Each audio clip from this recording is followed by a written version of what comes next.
What's up and welcome to another Mograph Mocast. I'm Dave. And I'm Matt. Joining us today is one of my absolute favorite artists of all time, Blake Kathryn. Please call me Balaka. Mograph is a supplement to our site, mograph.com, which is a motion graphics tutorial site with tutorials, plugins, podcasts, and other Mograph stuff. And on the show, we talk about everything ranging from motion graphics to Cinema 4D, After Effects, plugins, render engines, doing business, doing taxes, being a contractor, or working for the man. You can email us info@mograph.com. Let us know what you think about the show. Questions, comments, concerns, queries, grievances, topic ideas, guest suggestions. We're on Facebook, Twitter, Instagram, YouTube, and mograph.com. So hit us up. We're booked until like October, right?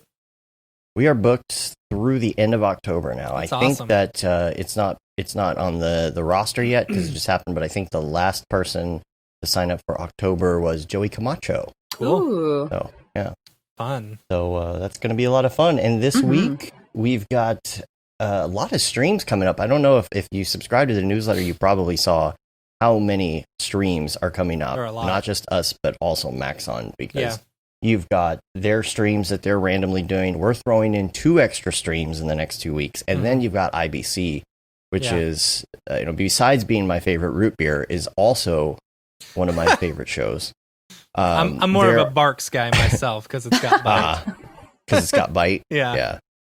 There are 4 days of shows that Maxon will be doing for IBC. I'm not sure exactly what the times are going to be yet. I know that it did shift early because all of IBC has shifted a bit early. I don't know if it's going to be in the middle of the night because of, overseas and such. Mm-hmm.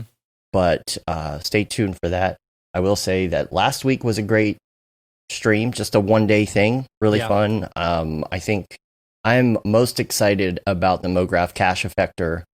Like that's really cool. That's Man, a great I'm addition. totally lame. I haven't watched any of these. I've been so dang busy between work and like last week. Last week was the worst.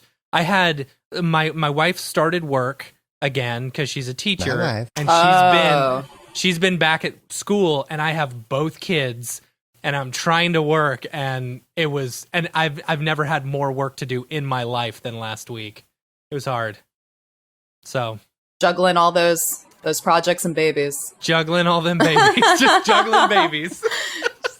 Tossing them around. Yeah, you're going to have to check out next week's stream because it's going to be a lot of fun. So I think we're rehearsing this week, and next week it's going to be on Wednesday, the 26th. And Balake, you are going to be on, and Jess Herrera is going to be on, and Julia, Simone, and then Shams is going to be on as well. It's going to be it's going to be awesome. I know them. I know all of them. I know them. Females, we exist. It's crazy.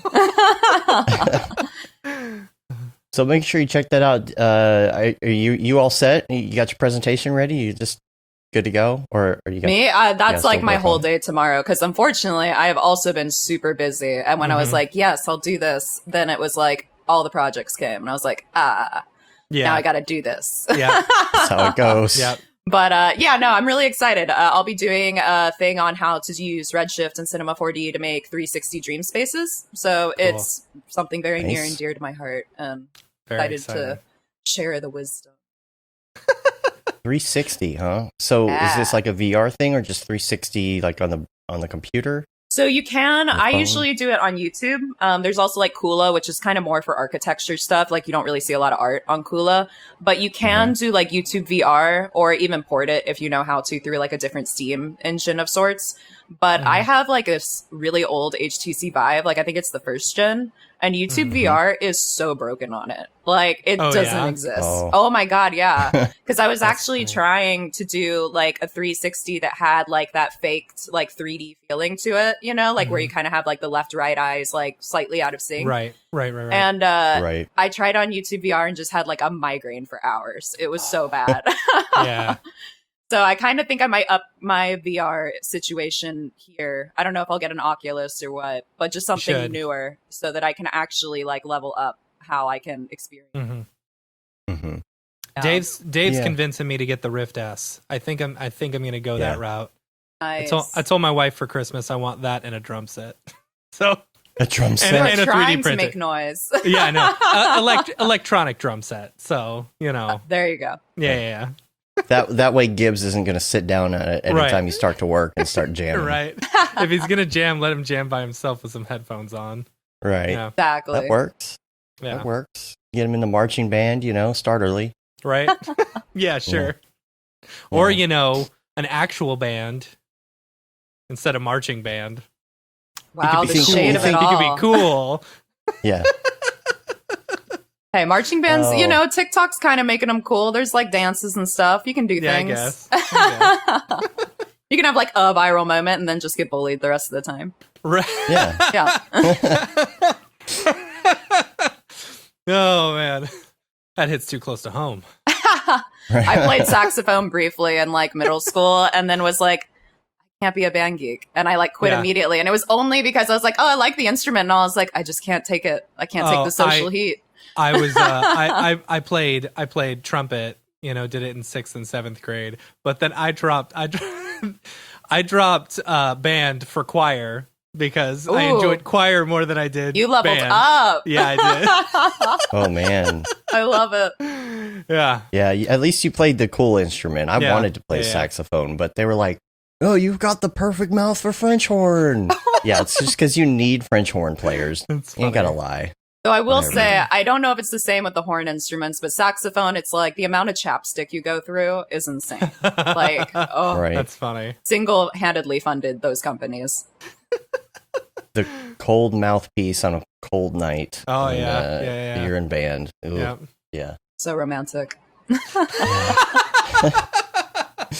So the other two streams that we got coming up, though, this is technically SIGGRAPH week. Technically. This is where they moved it to. So you can actually get a ticket and go online and see virtual SIGGRAPH. Brandon Clements is at virtual SIGGRAPH this Yeah. week. So we're going to have a SIGGRAPH wrap-up show this Saturday. Don't forget about that, Matt. You got a Saturday this show. Saturday? What time? This Saturday. I believe it's at the regular time, but Saturday. It's on the calendar. Okay. I have an appointment to give blood at 11 a.m. on Saturday. Oh, man. So we may have to All push right. it back a little bit. Make sure you hydrate. Get nice and loopy. Yeah. I know, right? Yeah. And then next, not this Thursday, but the following Thursday, which is the 27th, is going to be Many Hues of Mograph Part 2, Yeah. which we've lined up. So look for social. I'm going to actually post some more info about it because I haven't really talked about it too much on the show, but we just bought a house. Yeah. So I've been so behind Dave, on all the not social me and posts. Dave. No. No. So the thing about social posts is I love using social schedulers because I can get everybody lined up and put them in the schedule and not worry about it. But I'm so far behind right now. I'm just lucky to get the one post Yeah. for each week done. So I've got all of the social scheduling I'm going to do hopefully this afternoon and tomorrow. And because we've got Brandon this Saturday, we've got Many Hues, and we've got some other guests lined up that I haven't been able to even create the content for yet, like Joey I was talking about earlier. So make sure that you check that all out. Subscribe to us on our social channels and whatnot, so you can see all that, especially Instagram. I like being on Instagram. I don't like being on the other platforms. Yeah, the Really? other I've become platforms suck. so the opposite. Instagram, I Really? feel like, is like Facebook now. I don't know. I like Twitter. It's You like really? Twitter? Oh, I'm a Twitter yeah. person. You got Twitter- some like dark memes, you got some tragic news, and then you got dope art, you know? Yeah, but I The feel dank like memes. I feel like you have the Dank most memes. haters on Twitter. Like it's the easiest place for people to mass hate you, If because you're following everyone the else wrong can see people. their comments, all their followers can see their comments and stuff like that, and it's like it's the easiest way for people to hate on you quickly. But also, if you're like not a bad person, it's super easy to not be hated on. Right? Yeah, Matt. All And what right. I like about Instagram is the fact that it's just art. You don't Yeah. have to look at the Yeah, that's comments. true. It's just art. So I Yeah. kind of get away from the Facebook politics and just go look at art. It's nice. I feel like it's it. more so I feel like the algorithm has just become a thing though with Instagram, which has made me like have a distaste for it more, where I see a lot of the same stuff. Yeah. Like it Yeah. almost feels like my Pinterest feed Mhm. where it's like, how can I get something new? yeah. Yeah. I get that. It does feel sometimes like it's hard to push away from a certain bad style or something. Right. Because you're just seeing all of this stuff and it's like everything's just starting to look the same and you're just like, I don't know. It's hard to explain, but yeah, I get that. I like having that clean, just art. Yeah. You know? It's just like an escape. It's a very aesthetically But, pleasing experience. Yeah. Just the squares, you know. Just the squares. It's just a bunch of squares. Grids. But I like Billy's comment in the chat. He said, what's just that? let Brandon chat about Sigraph for 2 straight hours and let Matt phase out into another dimension. Just do a still image Yeah. of me. We'll do like a speed type thing where it's just a loop of me going like this, you know, like There you that. go. And then you just play that over and over again while I'm, you know, passed out. Or somewhere. like wear a could just, GoPro and just like let us Yeah. experience donating blood with you. right? Like I we think that all would be awesome. hallucinate You can see me together. pass out. I pass out almost every time. Oh, me too. Yeah. do you really? Yeah. It was weird. Wow. Like, and it's once they clamp off the blood because they don't need it anymore. You know, it's like something Ooh. weird happens, and I'm like, all right, feeling a little dizzy, and like she immediately put me back, laid me back, you know, and then threw a cold compress on me. I was like, do I really need this cold compress? I took it off, and it was like steaming hot. It's like, wow, that's crazy. I always get like little juice boxes. I think it's because Yeah. I'm too tiny to donate blood. Yeah. So Yeah, Juice box and some crackers. yeah, They yeah, give you some crackers to eat too, so you don't like, I don't know, it's salt maybe. yeah. I think the salt helps. I'll tell you, I felt great. Like a month ago after I gave blood, it's like bloodletting or something. It's just you feel fantastic, you know, for like a week afterwards. It's There like, could be some they- truth to that, actually. They probably just like, took a bunch of my cholesterol away, and I was like, oh, all right. oh, I yeah. have a minor blood thing to where my blood is almost like the volume's too high or too thick or something like that. Mhm. Sometimes it's borderline hemochromatosis or something like that. So the solution is literally just to give a pint of blood every once in a Crazy. while, and you feel better. You feel Mhm. a little more, you know. So there might be some truth to that. I don't know. Yeah. Yeah. Maybe who started bloodletting? Was it I don't know. medieval? I think it Right. was like a lot of inbred Europeans. I think like royal fams. Oh, now you're offending the inbred Europeans. I mean, it's not their fault they're inbred, but if they choose to continue it, it's kind of their fault. So Maybe they were onto something though. I don't know. Yeah. yeah. Now, before we get to our main topics, I did want to hit up some Ravcock What's Your Flavor. What's your flavor? And now it's a little bit more of like, it's not just render engines. I tend to put hardware stuff in the render Yeah. engines Yeah. segment now. It just seems I like can see it's that. I relevant, can see that. Yeah, that's a good idea. you know. So the two links that I had here are both actually from you. And number one was, we were talking about this before the show, is this console killer PC case Yeah. Mm. that So you're I've been, ordering. I've like, I want. So Dave's been, you know, exercising and stuff like that, and he's lost a lot of weight, and he looks fantastic. And me, during thank all of you, thank you. quarantine, I have just gained like 20 pounds. So, you know, I'm like, Dave, what are you doing? He's like, oh, I've been running and playing Beat Saber. I'm like, okay, well, I won't run, but I'll play Beat Saber, right? And Beat so, Saber is a good workout. right. is. It is. So, yeah. It is. but the thing is, I also want my kid to be able to play, you know, VR whenever he wants, and I don't want to lug one of my computers. I don't want to hook it up in my office, and I don't want to lug one of my computers into my media room. So I decided to build this little, like, it's basically the size of a console, and it's super cool. It uses a, like, I think it's called a Raven case, you know, and so it's got just enough room for like a mini motherboard with one PCI slot for a 2070 Super. Everything's all jam packed in there, and I'm super excited about it. So I get the case today, and I'm gonna put it all together so I can hook up the Oculus Rift in the media room and just be, you know, have it be its own computer. Nice. So, and you know, Yeah. finally lose some weight. Yeah. I'll go with that. Inside. Right inside. Centralized No more- AC. Beat Saber. You got it. Right. Yeah, you got to have a fan and some AC for that. Yeah. The thing is, like, it's the inside of the helmet that gets you. It like gets, and if you take it off just once, it like fogs up, and that's Yeah. the worst. Mm. But- Yeah. I need to put my contacts in whenever I play VR because it makes it just so much easier than having my glasses on, you know. But I hear they've got prescription lenses as well for, I think it's the Rift S. Yeah. Interesting. Yeah. So I don't know. That would be fun. That'd be fun to do. See, the thing about Beat Saber, number one, is that you can there's that little exe that you can run that will get you like the hack to get like any song you want, which is super cool. But you like to use it for exercise. What's great is you can start like modifying and start like, you know, dance around while you do it too. Move your feet, even though you're not supposed to move your feet. You know, I'm to the point, and I was talking to Arya about this the other day, to where like I'm not even trying to beat scores anymore. I'm just trying to be creative and and have as much motion as possible. Yeah, you know, it's for the calorie burning rather than anything. Breaking news. What? Apparently, when we originally scheduled this like a month and a half ago, we thought that Seagraph started this week. Oh, it doesn't? Apparently, it's the 24th. And here's awesome. The problem, is the Saturday following is going to be just insanely difficult.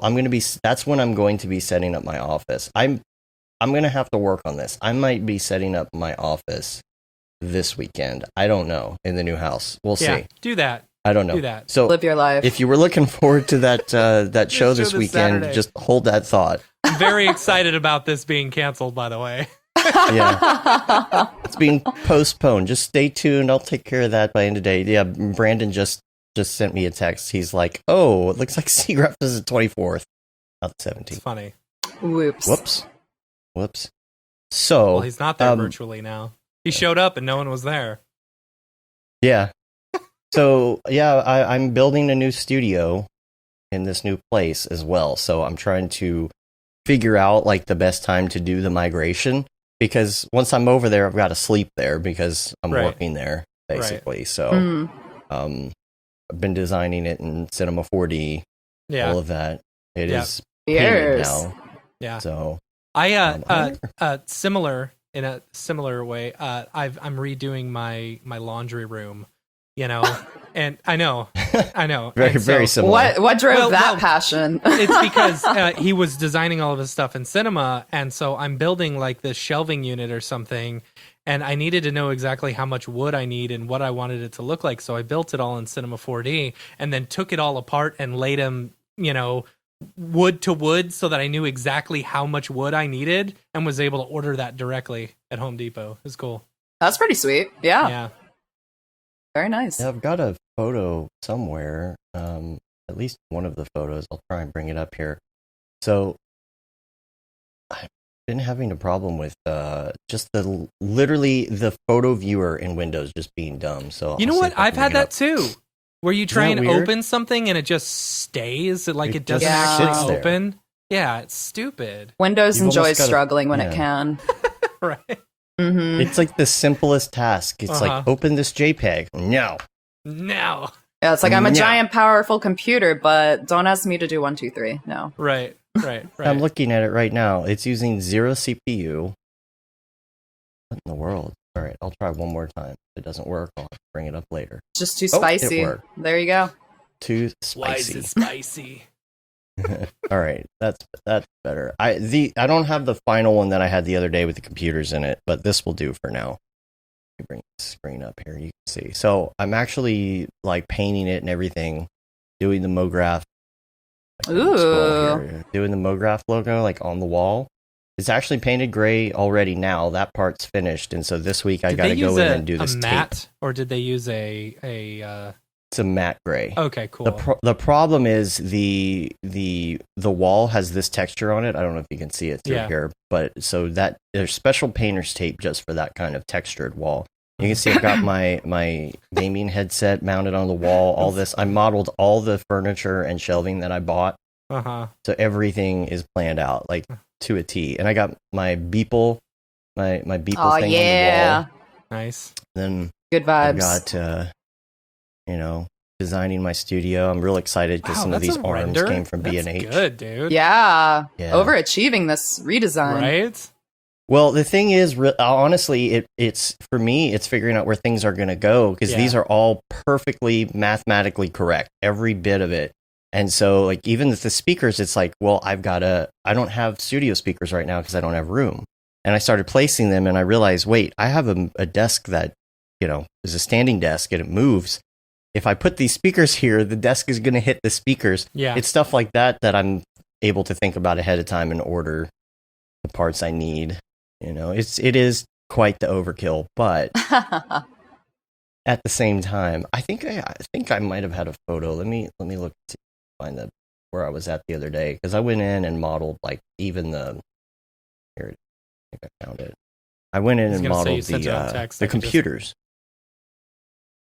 Well, if Photos was not opening it again. Again, the spice too strong. Seriously. My goodness. All right. Here you go, Dave. Take 2. Well, which one? Did I send you this one? I don't know if I sent you this one yet. It's got the 2 computers in it. Has the 2 computers? Yeah. Oh, look, it opened that time. Sweet. All right. Yeah, so I did the render computer and MESeeks and everything in here. The 3D printer. But this has been great because I've been able to figure out, okay, well, where's a good place for the TV, for the mount and all of that. I got the studio lights on and all that. I don't know. It's fun. Yeah, excited to see the in real life build. Yeah, I know. Yeah. You should do see how accurate side by side comparison. Exactly. Right. Before and after. Yeah, have you done a 360 render of it and then thrown it in your Oculus Rift? Oh man, like just do a still experience. And dude. And then you take it off and you're in the room and it's like, whoa. Whoa. It's so realistic. It's like I can feel the stuff in the room. Beyond meta. There was a dude, I saw a video where he modeled his entire apartment and then like down to a T, everything, and then played games in his apartment where he was running around, shooting stuff. It was really cool. He created this entire game based off of, all the stuff in his apartment. So everything he touched, would be there. Yeah, that's so funny. Yeah.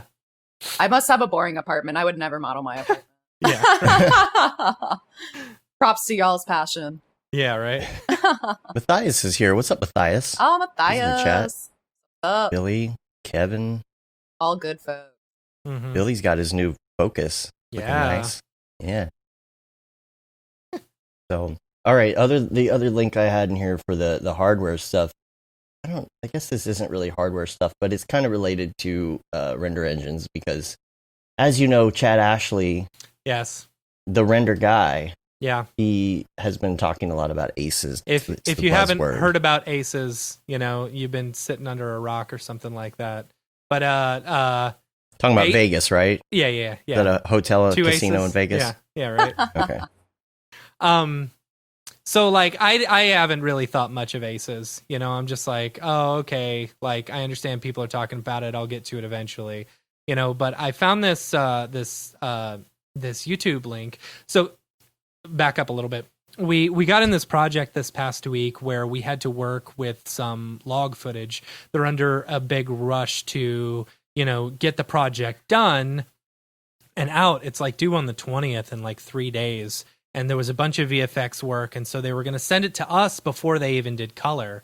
So I don't love, doing VFX on something where I'm just throwing a LUT on and then, whatever, and then taking the LUT off. But what's cool is this link that I sent Dave that'll be in the show notes. It's kind of talks about OpenColor IO in After Effects and how to use it in After Effects and being able to take LUT footage, like C-Log footage, and convert it to ACEs, then work in ACEs completely, and then convert it back to C-Log footage so that it's almost like as if they were, shooting it in C-Log the entire time. It's very cool, super, super cool.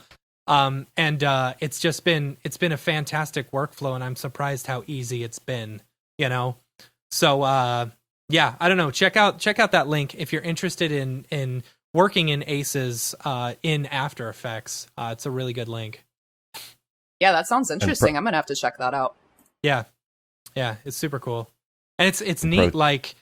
Being able to it's so cool because just like basically what you're doing is you're throwing the OpenColor IO plugin onto your original C-Log footage, and then saying, okay, it is, once it's from like an ARRI Alexa, C-Log, you select that, and then you want to go out to Aces, and so then it shows up, and you're working in 32-bit color management stuff and linear, and then you throw an adjustment layer over the top to where when you turn it on and off, then it's going from Aces over to Aces CG over to back to C-Log and stuff. It's super I super know some easy. of those words. Nice. Yeah. All these acronyms.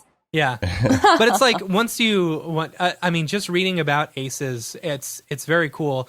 Like for those who don't know anything about it, basically think about like you've got your different color spaces, you've got sRGB, you've got Rec 709. All these give you a different color gamut, which is the amount of color that you can see within this color space. And Aces, the amount that you can see, incomparable to the visible eye or versus some of these other ones, it's just so much more. That's why you get such vibrant colors working in Aces. So anyway, very Good cool. Sales pitch. Thanks. Yeah. That's the one that's been 10. keeping me up for like weeks. That sales pitch right there. There you go. You aced it. No notes. Yeah, where's your tutorial? Right? Yeah. I know, that's what I want to do. Yeah, you aced it. No pun intended. Yeah. Bing. Yeah. There it is. So also pro tip. Pro tip. Yeah. Yeah. Outsource your roto. Oh my gosh, outsource your roto. The real secret. Yeah. Uh-huh. Dude, if you can outsource your roto. Because that, like, what was awesome. So I outsourced our roto for this project. And, it was I sent it specifically to someone who does roto. Not me, who like all can roto. do roto, but we got it back, and it was beautiful. And like, it's so great being able to just do the work and just know the roto's coming and be able to get everything else done. And then it's like, all right, cool, I'm good. I'm ready to go.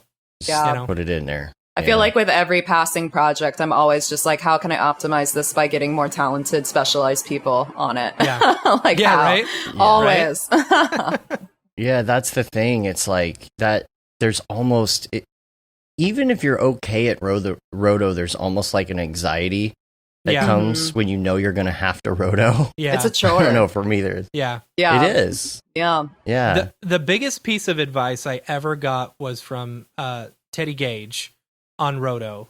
He just said this in passing, and I held on to it. It is the most useful piece of knowledge you can ever do. It's keyframe pose to pose. So as someone's moving or something like that, you want to do basically your main keyframes from pose to pose, and then work in between there.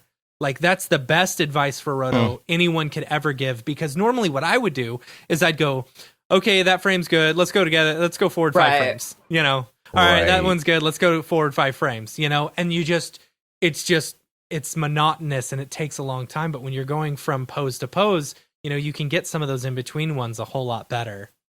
Or fluid. So, much more fluid. Yeah. So, anyway. Good pro tip.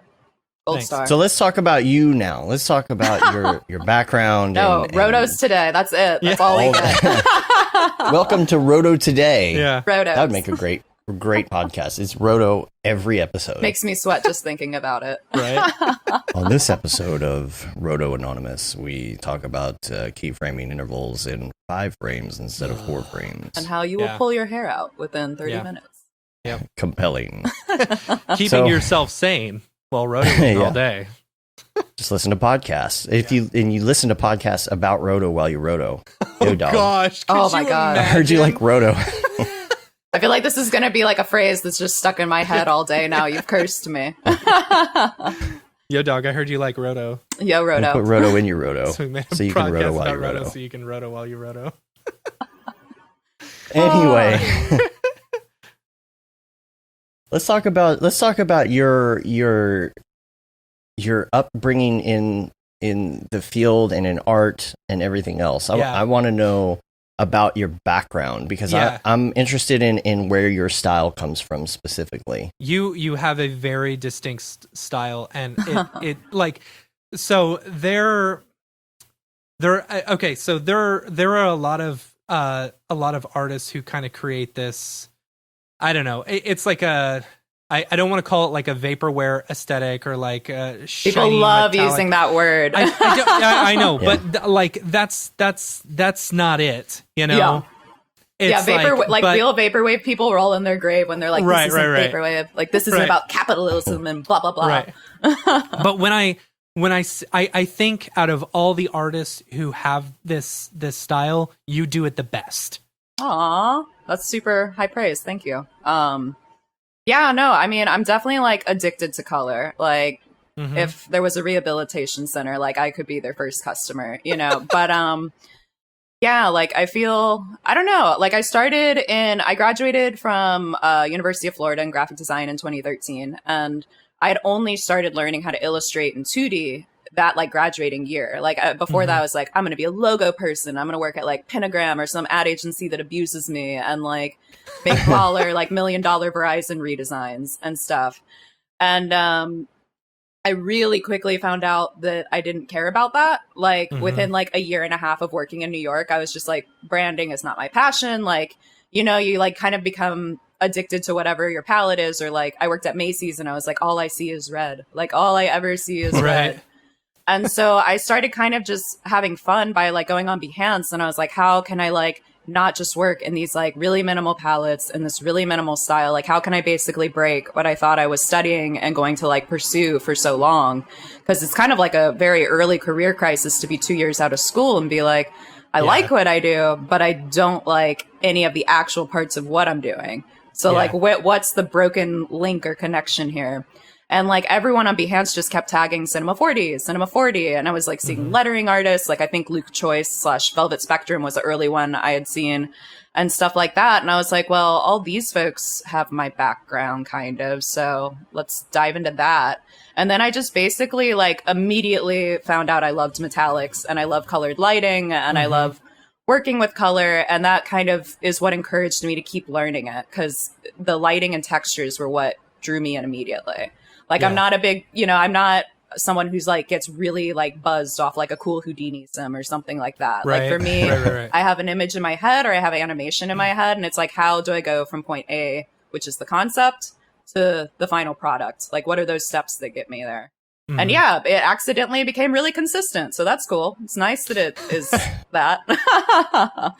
Like I try to challenge myself with like giving myself different color palettes every couple pieces. So I don't like do too much pink, but how like your use of color is absolutely gorgeous. Like there it's just so good. You know, I don't like, I feel like I how far ahead of when you're making one of these renders, do you plan ahead and you're like, I want this, like, do you work within a specific color palette or do you just know? Like you're just like, oh yeah, I need this here. I need pink here. I need green here. I need this. I need that. You know? Yeah, so I definitely start almost very much like in the sense of my graphic design background. I usually do have like a swatch and I'm like, I'm going to have, and they're not texture balls, they're just straight up flat colors. And I'm like, I love the way this like blue and, I don't know, blue and green look together. And it gives me this kind of mood and what kind of piece can come out of this. Like a lot of times, even sometimes like a palette will precede a concept. And I'm just like, I really want to do something in this color. Like what can I make that evokes the emotion it's giving me? And so, yeah, it's kind of like chicken or egg, you know, it's a mixed, is that the phrase? Chicken or egg? Chicken cross the road? Man, no, I'm really bad at these. The chicken or the egg? The chicken or the egg. Yeah. But yeah, so it's like, it's just like one of those things where it's definitely looking at color early. And even though I add it late in my process, because I like to work in clay and I find it really easy to get better form that way. It's like just making sure I know that like this is my hero shade or this is the lighting and I think these colors will look really good with this lighting. And it's just in the blueprints like off the bat. Yeah, that's what I was going to ask, because you've got the black and whites of these on the site, and you may recognize this. This is I think the beginning of the Maxon reel right now, if I'm not mistaken. Oh, flat. And you've got the clay model, and it's amazing how much the metallics do to it. Yeah, you know? totally. And I I love was working curious with if you do black and white. Yeah, Sorry? so I do start with clay because also I find it's really easy to make sure you have clean geometry that way. Like working with such a shiny palette, like having bad polygons, you don't want triangulation or any of those like messy edges and stuff. But it was something I learned very much in my like, I don't know, baby years of 3D. But it's like, okay, if I'm going to go with this masochistic, like render time consuming style of metallics, like I need to make sure I start really clean, like one color, super even HDRI, and just like get it all right first. And then it's like, Bob Rossen or Jackson Pollocking all the palettes on top. See, like this one right here, there are so many colors in the skin material. And my question is like, are those colors in the material or in the lighting? It's both. So for her, she was lit with yellow lighting, which you can kind of see on like her shoulders or even like where, like obviously the gold's yellow, but like it was to accentuate those pops. And then I worked a blue-black iridescent, and I just kind of did, this was an Octane project, not Redshift, but I just did mixed materials to kind of stack the complexity of how those worked. And then a lot of times, especially like with this series, it's like getting just a really nice like bump in there or some kind of like roughness of sorts, so that it then creates an even more complex relationship with the lighting because it's just picking it up at different levels. Almost gives it like a wet feeling. Yeah, there was a bit on that other one. There's a bit of that roughness map, like a kind of a almost like just a grunge roughness map in there. I think I have like a lot of like dirty window bumps, and that's like dirty window bumps are like my jam. I do it on people. I do it on like architecture. I'm all about just like really messy window alphas and things like that. That's funny. And, oh my gosh, this one right here. That's a good old Bill Skull, our OG CG Skull boy. And so good. Like, yeah. Okay. So talk to me about the color palettes again. Like, when you're building a palette, like you build out these palettes and then you're like, I want to work with this palette, and then you start designing in cinema, and then you do color after it's all clay rendered done. Yeah, so a lot of times it's like, and I like have really messy sketches. Like it literally looks like a thumbnail sketch, it's like nothing really hyper detailed. But then like with those, I like basically write like a novel a page, like for a piece. And it's a thing where I'll be like, okay, like I want sunset lighting. And with that, oh my God, is this my smoothie? Yes, my smoothie's here. I've been waiting so long. But yeah, so I'll be like, okay, actually I would say lighting comes before palette for sure. Okay. And lighting is probably my main passion in that realm. But once I do figure that out, it's like, what is interesting? So a lot of times, like I look at like Ghibli, I grew up with Ghibli and I'm very obsessed with the animation studios use of composition and palette as well. And I'll be like, okay, like how did they like get this one really depressing scene? Like what is the color relationship that's driving like this to look this way, but still be so dreamy? So I do like a lot of cinematography studies and see how that complex relationship between lighting and color influences each other. And then from there, it's just applying it to whatever I am building. So again, like I said before, sometimes the sketch comes first, but very often I'm like, I want to have this type of mood with this lighting and like these 2 or 3 primary shades. I almost never have more than 2 or 3 main colors because I think it gets muddy. And I think it's really easy to overcomplicate a piece by trying to do too much with color. Less is more. Sure. Yeah. And it's just diving in. And sometimes it'll change completely, like I wanted to do a green piece. Literally, I think it was like the first piece I streamed on Twitch because I just recently started streaming. And I wanted to do something with green. And my whole chat was just roasting me because 30 minutes in, it was completely pink. And I was like, well, that didn't work. So, like funny. Sometimes I just eat my plans completely. That's funny. I love the black and white thing because it really lets you concentrate on that element without the distraction of color at first. And that's something I took away from Greg's color theory class at Camp Mograph was you're working on something, go ahead and throw an adjustment layer, desaturate adjustment layer on top of it all of a sudden and look and see. A lot of times you'll throw that on top, like in Photoshop, and you'll be like, wow, this is really flat. Yeah. And I didn't realize like too many midtones or something. Yeah, And then that's you'd be my like, biggest okay. thing. Like when I I try to answer questions when people have them about process and stuff. And a lot of times it is like, oh, like how do you get these colors? And if I like look and do a portfolio review, a lot of time I'm like, you just have like triple too many. Like you just got to peel it back, and you got to like start with what you feel really strong about and complicate from there if it needs it, you know? Yeah. Mm-hmm. Yeah. Yeah. Because 3D does so much, you know, like one color pieces, it's like, okay, but what's some of it's diffused, some of it's metallic, some of it's fur or hair, you know, like it all catches the environment differently and it builds upon each other. Yeah, for sure. For sure. Yeah, That's right. and when you're going for these color schemes, are you starting by looking at just specifically palettes? Or are you looking at other pieces of work and maybe doing like a board with specific colors? Are you, I guess what I'm saying is like, are you referencing other pieces of art with those colors, or just straight up, no, this is just palettes? So it's a mix. Oh, my keyboard's not working. I was going to put, oh, there we go. Am I allowed to write in the YouTube chat? Because there is one resource that I really like that has been really helpful for me. I don't use it regularly, but I do find if I'm stuck that this is kind of like my quick and dirty way to find inspiration.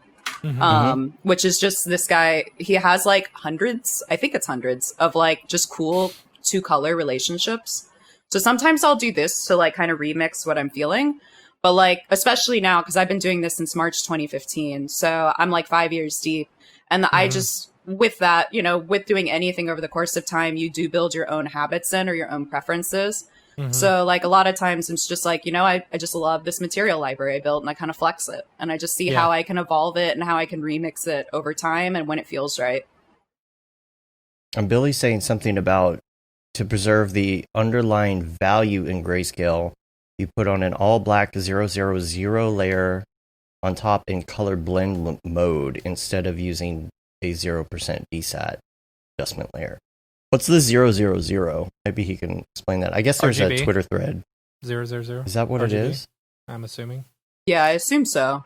Or that really cursed one, like HSV. Is that it? I never understand why that version of color Hue saturation exists. value. Yeah. Oh my god, that's what it is. Yeah, I never used that. I'm a RGB bae. I wasn't RGB. I was RGB too, and then I started using hue saturation value, and it's like, oh, I like this more.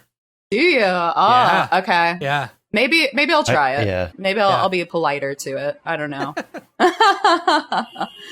Oh, he's saying just pure black. Okay. Yeah, I'll have to try that. I'll have to try that time I'm in Photoshop. Yeah. And it is nice too. Like a lot of times, like I think Dave, you had said earlier about like the whole point of like just seeing how a piece is working or not by seeing it in grayscale. Like, I'll bring a piece in with, like, I prefer to actually have too many midtones a lot of times when I render, because I prefer the control of not having dark darks and like blown out whites, which is very risky when you're working with such a shiny palette. And then I just use Photoshop or After Effects to actually get it how I like it. But it did take me, obviously, like you have to train your eye to make sure that's going to work, because it can also backfire if you're not like, don't totally have your vision aligned. For sure. But yeah, so for me, a lot of my renders do look very mid-tony, and it's intentional because it saves me in post to get those colors elevated even more to where they need to be. How much post do you do?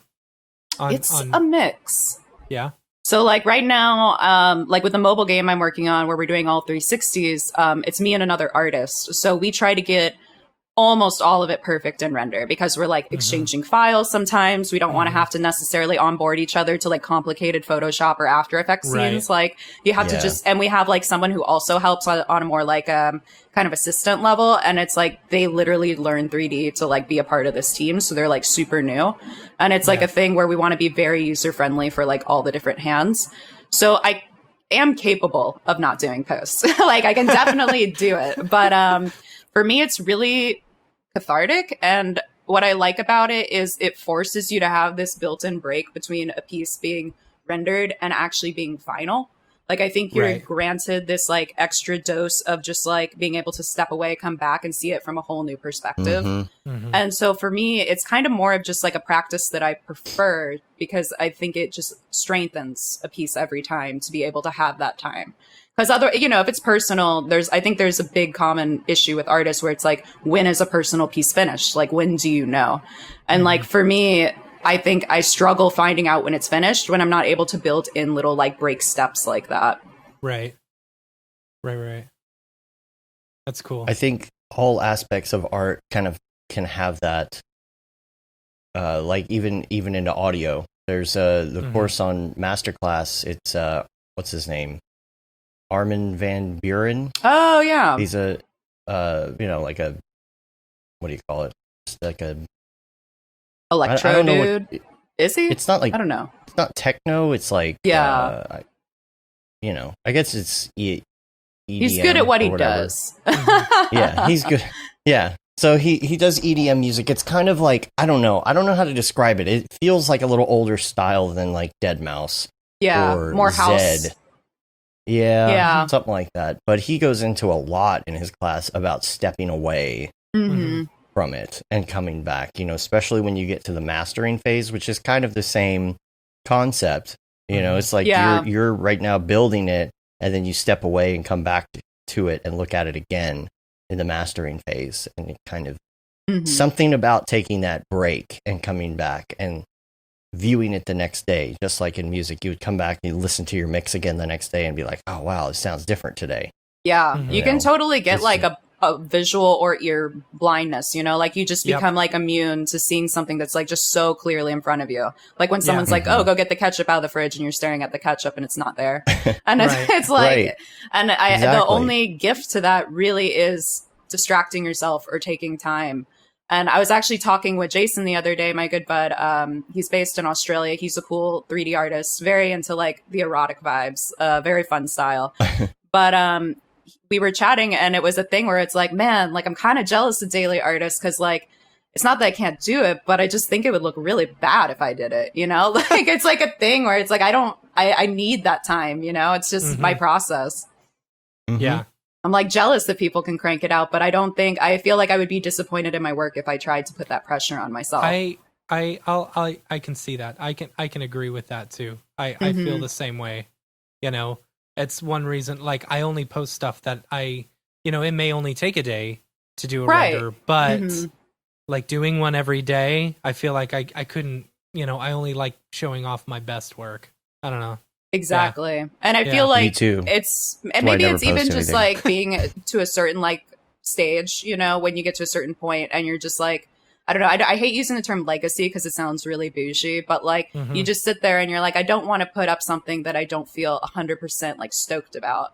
Yeah. And like Right. for me, especially nowadays, like I no longer get like the dopamine of social media or any of that. Like when I post work, it's like I'm posting work because I want to share it, but I'm not posting it for the likes or the follows.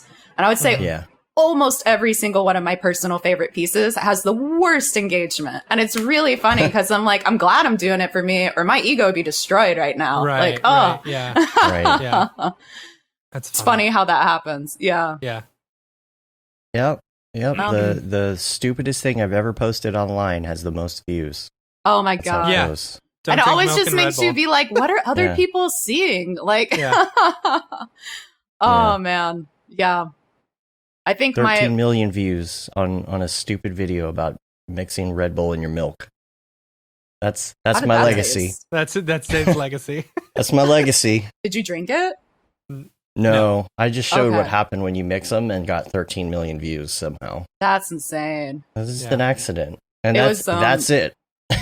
It was really funny because when I started, and like I've been shadow banned for months, so now I'm like a loser on the platform again. But like when I started TikTok last year, I like was getting 0 likes on everything because I was like, yeah, I'm not a teen, I'm not dancing, like I get it. But I was like, as like a freelance artist, when you see a new platform get traction, Try it out. you have to try it. Yeah. Yeah. Or Yeah. reserve that handle at the very least, get that Yeah. username. And so I like had no followers. And for the mobile game I'm working on, I was trying to get like one of my international buds to do like a blog feature on it. I was like, oh, I'll just like share the TikTok with him because I don't want to put on Twitter or Instagram, like, and I only know how to talk to them on social media. So that way, like, no one will see it except for them. And it like blew up to like 60,000 like likes overnight. And I was like, well, That's this funny. didn't work out. And then I had to tell the company being like, I accidentally leaked a itty bit of our game, like just a little, but my bad. That's funny. So what exactly did you get shadow banned for? Are you causing trouble? I don't know. I actually think Seven Sirens, my CG babe thing, I think one of them might have gotten flagged for just being too sexy, maybe. Yeah. They're like, because it is a kids thing, so it's like if you do too much cleavage or this or that, like there is a risk. But it happened like right after I was posted, I think it was Envy, who really the only thing sexy about her is she has a terrible lip job. So like, I don't know how she got flagged. But yeah, so now it's like I just don't have reach on there, which is fine. I don't get work from it. I just get print sales through it, and that's pretty much it. Oh yeah? Yeah, it's actually pretty good. It's probably the main way I make print sales is through my TikTok, which is kind of funny because I assume children don't have money. But yeah.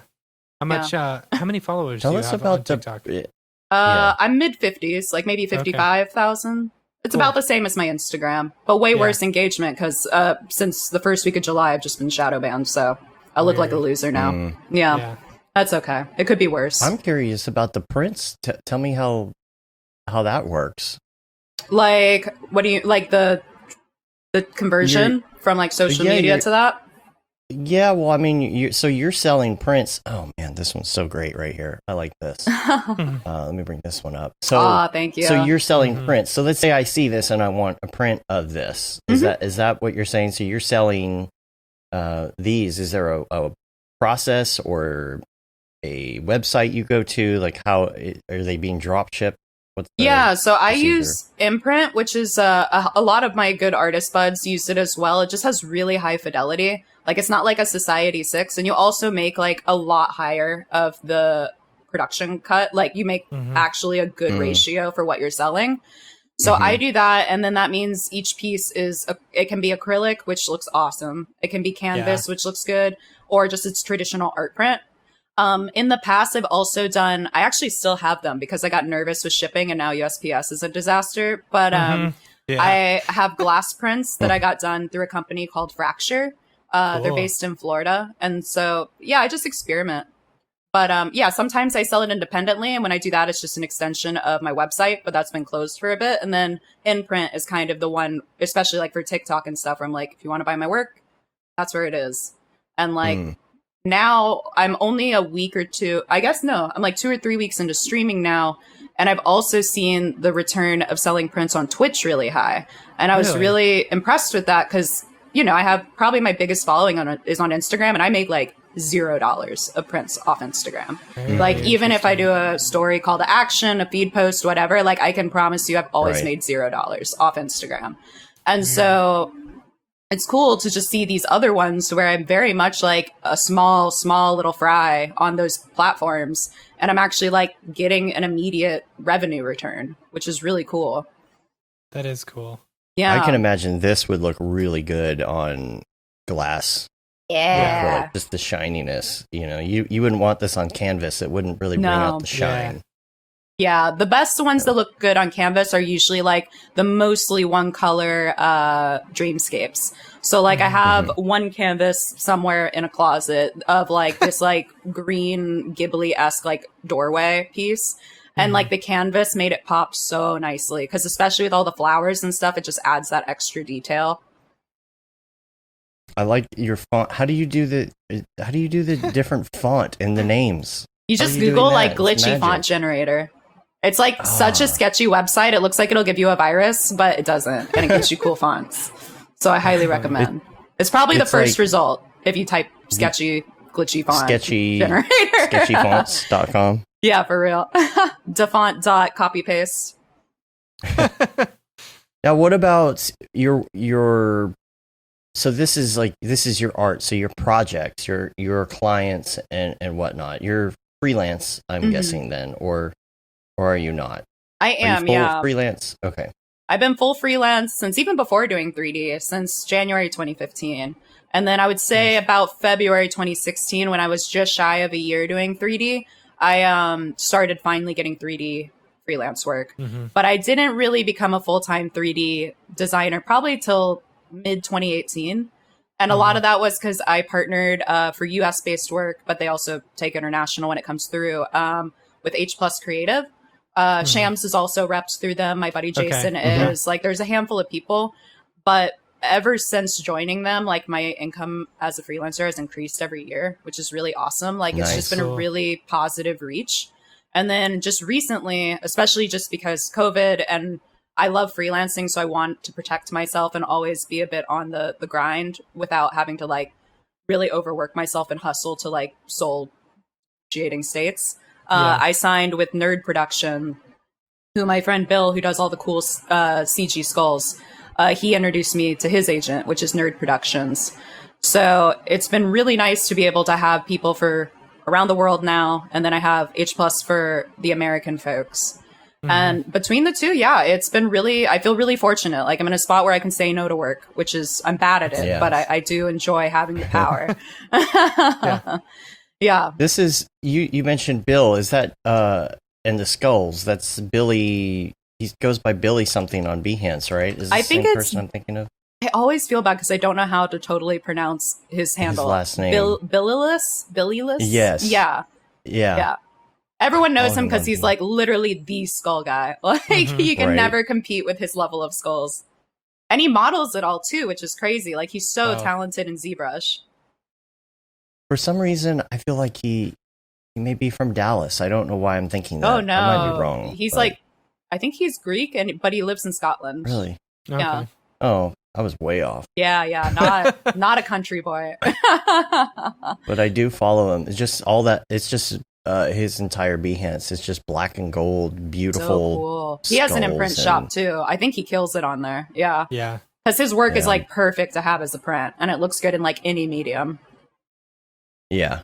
I'm trying to find his stuff, but I'm not sure. I know it's somewhere. I don't go to Behance that much anymore, but yeah, he killed it last year because he did the John Wick 3 poster, which is yeah. So it's like such an awesome mix of styles with like the blue and the red, which always looks good together, and then you just see his insane ZBrush wizardry, you know? Yeah. Yeah. That was a good piece. Yeah, for real. So what type of work are you doing then? Is this people seeing your Instagram work and wanting that style? You do like other things not related? Are you doing stuff for the meal, not for the real? What's for the man? Right. Yeah, it's a mix. So I kind of like only do one big ad agency project a year, sometimes two. And it's because I do very poorly with high stress projects. So I really try to protect myself there. Yeah. And when that happens, that's always like traditional motion graphics. Like, it's for a brand. Like, my whole July, I didn't even know the month happened because I was just in Smirnoff motion graphics land. That's funny. Nice. And it's cool because they'll be like, hey, we want it. And they'll pull pieces of my work. And it's like, okay, cool. We've determined lighting already. We've already determined like our palette for the most part. And now we just figure out how to peel it back so it makes sense for the brand. And it kind of skips a lot of steps because you're like, awesome, like, you're a specialist in some degree, you know, style or tech, whatever. And it allows you to just kind of get a head start at a concept immediately. But then otherwise, I get a decent amount of mostly editorial, sometimes fashion work for my figures as well as dream spaces. So that's been really cool. And then the big project I've been on this past year is with a indie game studio called Aconite. And that's for Hala Vista, which we're releasing that mobile game, I think, end of next month, which we're really excited about. And if people want to see that, I'm able to give out that website, right? Oh, yeah, totally. Yeah, okay, I'm not accidentally leaking things again. Okay. It's good. It's enterholovista.com. Enter, E-N-T-E-R, holo, HOLOVISTA.com. You can scroll down and you can see... we're really excited about it. It's all 360 hidden object game, and we're working in 8K, so it's like on your mobile phone. It's crazy. And we're dropping the new trailer, I think, in like a week. So even more juicy content soon come. Looks beautiful. Thank you. Yeah, it's the longest I've worked with a team, honestly, as a freelancer. Like, it's a whole year this month. Wow. And the artist I collaborated with is Dream Fiber. I'll just plug him into the chat. but he's super talented too. And he's like just such a humble person. Like it's awesome when you can work with an artist that's like good with feedback and is like collaborative. Yeah. Mm-hmm. But yeah, I'll we're put a really link to this excited. in the show notes as well. And I think We're all I don't just- want to like prematurely brag because who knows, but I think we're the first people to make a game like this. So Yeah. like to do 360s of this degree. Man, looks so You good. can see those Excited. colors. You can see Yeah. those colors Yeah. in it. Yeah. It was really fun. That was one of the ones where it's like when I got connected with them, it was really cool because they were like, "Oh, this is like literally the palette of our game. Please join Yeah. us." And I was like, "Yes, I would Sure. love to join you." Absolutely. You do a lot of like digital nature stuff inside a lot of your renders too. Are you using Forester for that? Yeah, I use a lot of Forester. I also use Quixel Bridge, which is a little newer to my workflow, but it's Okay. because Mhm. like one thing, especially like if anyone else has like joined in my streams and stuff, they've heard me say this a million times, is I think it's really important to not look like you're using, like it's important people don't know Yeah. where the assets you're using are from. Yeah. Because yeah, at that yeah. point, it takes away from the artistry. You know, you're like, that's a Right. stock image or that's a stock asset. And so Right. when after using Forester a while, I saw the limits because I was like, well, I'm using a lot of the same plants. And Yeah. Forester has an amazing amount of customizing and stuff. But like for the style I do, I was like, I'm using the same palm tree. I need new palm trees, you know? Yeah. And so it was like finding Yeah. things like that. And similar with just flowers, like just being able to diversify how those assets come together because then people are fixated on the piece and not what is this off Turbo Squid or CG Trader kind Yeah. of mood. Right. Mhm. That's a great take Yeah. on the Pokeball. You see everyone Yeah. doing like a render of a Pokeball. That's an excellent take on it. I love it. That was a fun one. That might have been before I was doing, I don't know if that's Octane. That could be standard render or physical Wow. render. Nice. I'm not sure. Yeah. See, like, yeah, I mean, even your stuff, it's you can't look at your stuff and immediately know what render engine it is. You know, Thank like, you. Good. That's something. It's like, and you all keep it so uniform. You know, Mhm. looking in all of your pieces that like there's not one piece that you could specifically say, oh, I guarantee Right. you that it's that render engine, that Right. render engine. You know, when I first met you at SIGGRAPH a few years ago, I thought you were entirely Octane, and then you were doing presentation on Redshift, and I was like, oh, I didn't I like know. to stress people out. Yeah, Right? it always cracks me up when there's like render wars and stuff. And I'm like, Oh. who cares? Like, why do you care what rendering it is? Like, it all Right. does the Right. same thing if you're using What it render engine? correctly. Yeah. Yeah. Yeah. What But- renderengine.com? Yeah. You Let's You start a have war. to- Blender gang. Bah. But there's the hashtag gives it away though. Yeah. The hashtag. the hashtag does, yeah. But Yeah. yeah, so right now my biggest roadblock, because I've been slowly learning Unreal just because I know I need to at Yeah. some point. Again, like Mm-hmm. when you want to be freelance for the long haul, Mhm. if you really love what you're doing, in the case like I really love what I'm doing, you have to stay on your game with programs and such. Mhm. And like right now I'm at the point where I have to translate my whole material library to Unreal, and I'm like, ooh, I'm gonna Oh, take a geez. long break from learning this. Like Just a very long break. Wait until I mean, you got Octane for Unreal. And I think You know? Redshift's working on one too, right? Is it working for Unreal yet? I think Or they're are working they- I on don't know. one.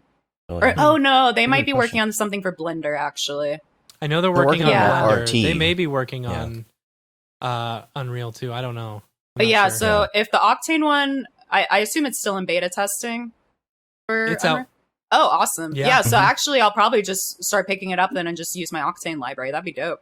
Yeah, Yeah. yeah. But yeah, when I That'd be learned Redshift last year, I spent 3 to 4 weeks, like very long time translating my Mhm. whole Octane library to Redshift. Wow. And it was like a thing where it's like, again, you don't want to be put in a corner by being like, it's this program with this asset from Right, this, right, because right. then I feel like it just handicaps the experience of what you're creating. hmm Hmm.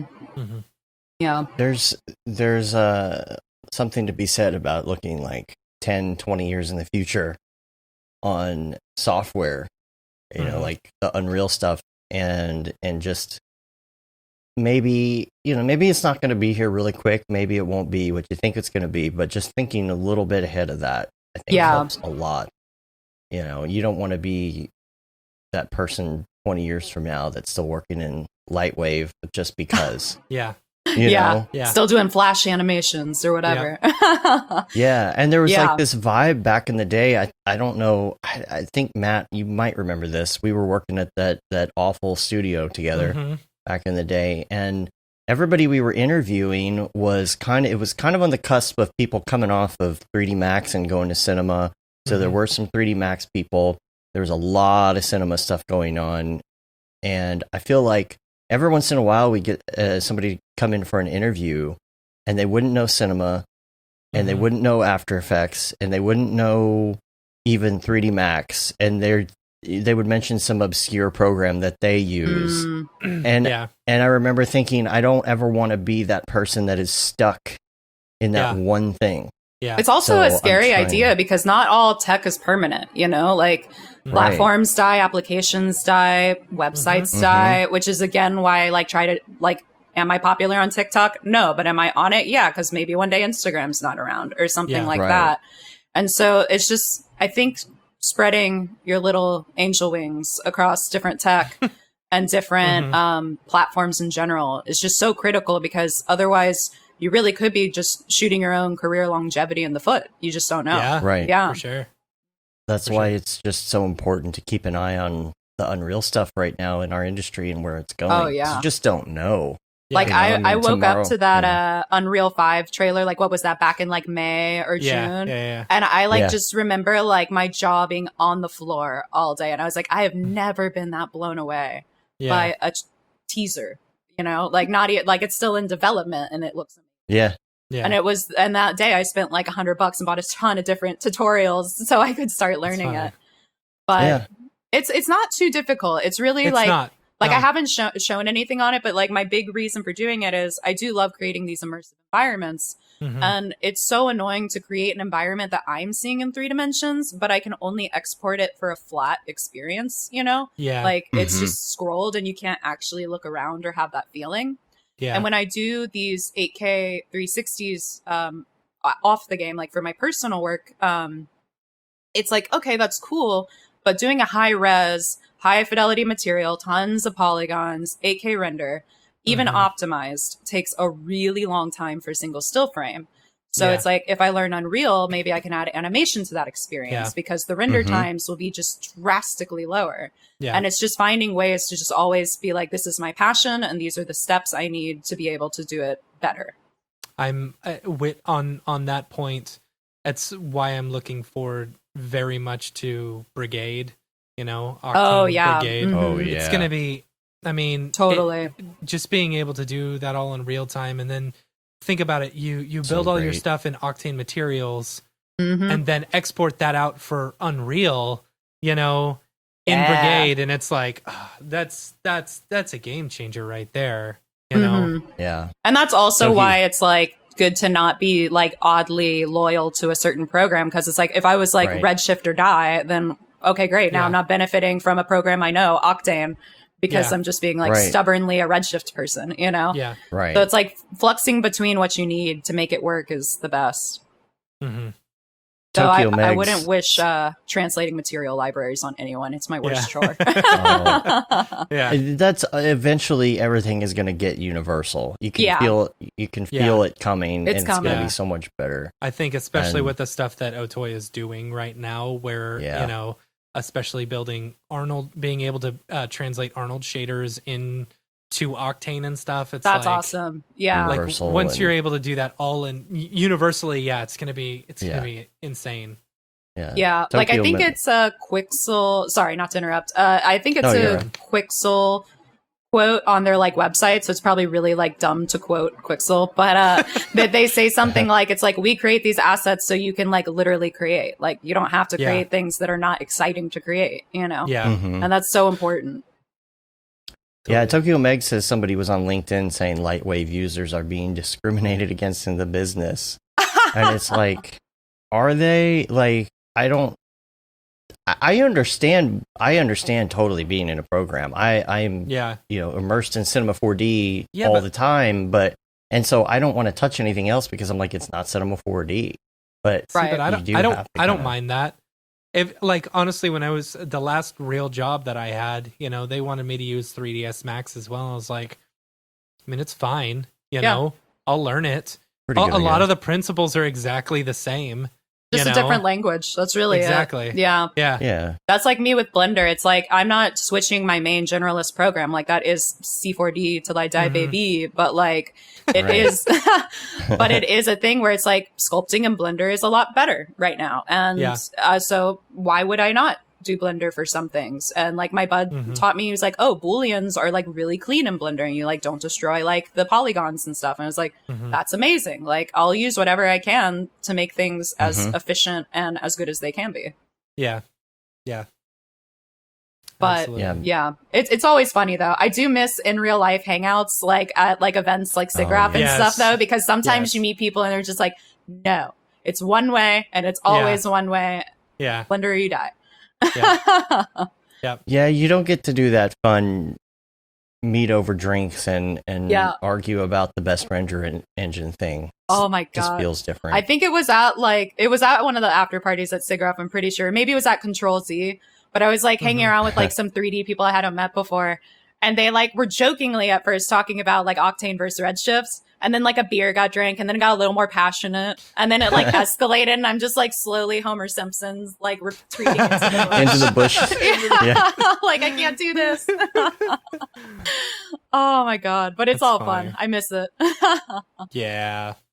Matt says he can't get into Unreal because the interface is so ugly.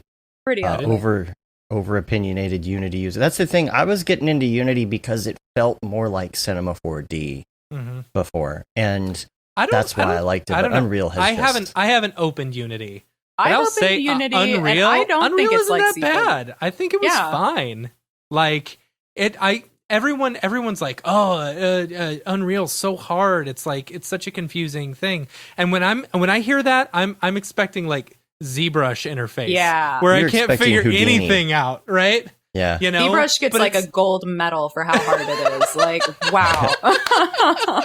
So true. And it's just like, it's like, but like, honestly, Unreal wasn't that hard. It wasn't, I've been going through Jonathan Winbush's course that we're hopefully releasing soon.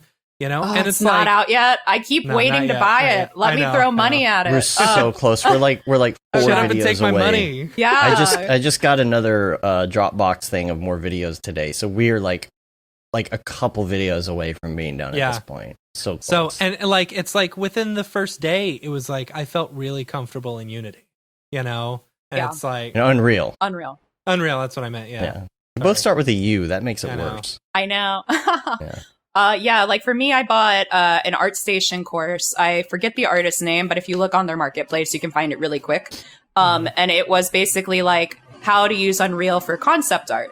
And I was like, this is explained in the exact way I work, which is perfect. And what's funny is I like bought the course knowing that it wasn't Cinema 4D to Unreal. I think that it's 3ds Max to Unreal, but it was like a thing where it's like, that doesn't matter. Like the workflow is the same. And it taught me really well because sometimes you watch these tutorials and they're just not speaking the language you speak. So it's, they're explaining something so simple, but it feels complex because it's just different dialogue. So that was really helpful for me. And it was like a thing where I was like, within 4 hours, I can navigate the interface. Can I create anything? Not really, but I can navigate it. I think I've done enough intro to Unreal and intro to Unity stuff at this point where that's about, it's just funny because I forget a lot of things, and then I kind of have to do this whole start over thing, and each time I'm learning the interface again and again. So I'm hoping that will leave an imprint on me eventually, so I can maybe take it a step further. Like Josh Mitchie, he did a really great. Did you see his post on Facebook this week? So I had no idea he was getting this far into Unreal Engine. He did an entire landscape thing in Houdini and exported it and made this giant forest that you could explore inside of Unreal. Oh wait, I think I saw that on Twitter actually. That was really cool. Yeah. So I've got a link in the show notes because somebody was asking where he got started, just kind of interface and stuff like that. And it's a Medium post called Virtual Production, Exactly Where to Start. I think that's was from him. If not, somebody posted that and I saved it. So if you're looking to get into the virtual production aspect, it's pronounced Josh Mickey, isn't it? Mickey. I don't know. You know I'm the worst. Very at fun that. name to say. If you're curious, go back to our previous episode with him. We talk about how to pronounce it. Perfect. Man. Yeah, with streaming, I always try to, like, if people talk, I'll like address them by username. And sometimes I'm reading these usernames and it's like, I don't know how these words form. Like, I don't know what this sounds like at all. Oh, man. But yeah, it's cool. It's really inspiring to see I think is my favorite part when you get blown away by a piece and all the artists hop on it, it's just everyone's learning. So they're experimenting more. And it's really creates these such cool, like unique experiences because it's them also just like putting together different pieces of the puzzle and figuring out for them. And so like the stuff you're seeing with real time rendering right now is just really inspiring because it's A, very unique, but B, just like fun, fresh tech, it's got like a bow on it. Yeah. Totally. Yeah. I kind of feel like at this point, life is crazy, gotten in the way, trying to make a living. I feel like 10 years ago, I had more time to just mess around with stuff. Yeah. Yeah. Trying the new things and whatnot. It feels like I don't know what it is about just getting older. You just have less time to just, I'm just going to spend 8 hours messing around with a new program. I would say it's more successful. You've become more successful. Therefore, you've got, you're actually, instead of, well, also think about it this way.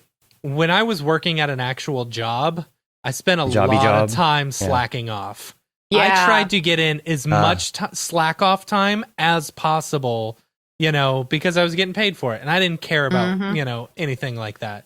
But now, freelancing and working for yourself, it's like you got to be out there and kind of, doing the grind. Time is money. Yeah. Time is money. Chop. And I also think as a freelancer, I'd be interested to know you guys' opinion on it. Like for me, like recently, like a month ago, I just phased out of a client of 5 years that was a steady part-time client. And it was like, I'm no longer seeing myself grow from this. And when that happens, you just have to know when to close some doors. And what that then allowed me to do was to reshift that extra time back to my personal work.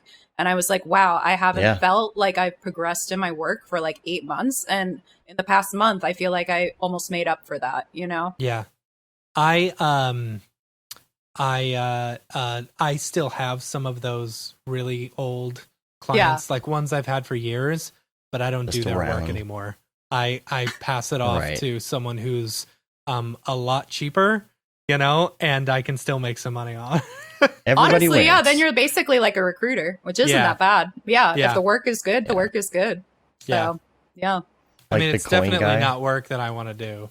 Right. No, Coin Guy's not around anymore. That's what's funny because we were talking to Ri-Fi one day and we realized he was working with Coin Guy. Yeah.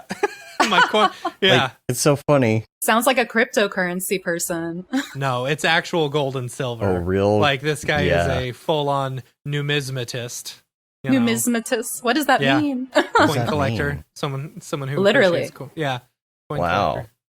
That's where good for them. Yeah. That's like Do you have one of those numerology word people. Calendars? What? No, Do you have one of those word calendars?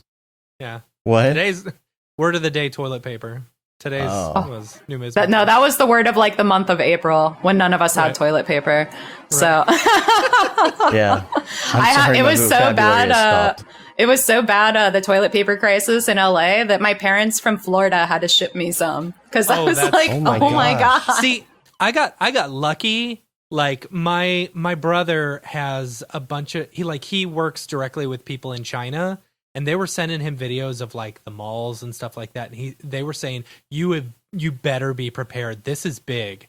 And so I totally shrugged it off. I was like, whatever. He told me, he's like, you need to go. You need to get 2 weeks worth of supplies and just do it. Yeah. And so I did. I went out and I got, a big gigantic thing of toilet paper and a whole bunch of food. And then 2 weeks later it hit. And we survived on toilet paper until toilet paper was back in stock. You were a king that month. So many people envious.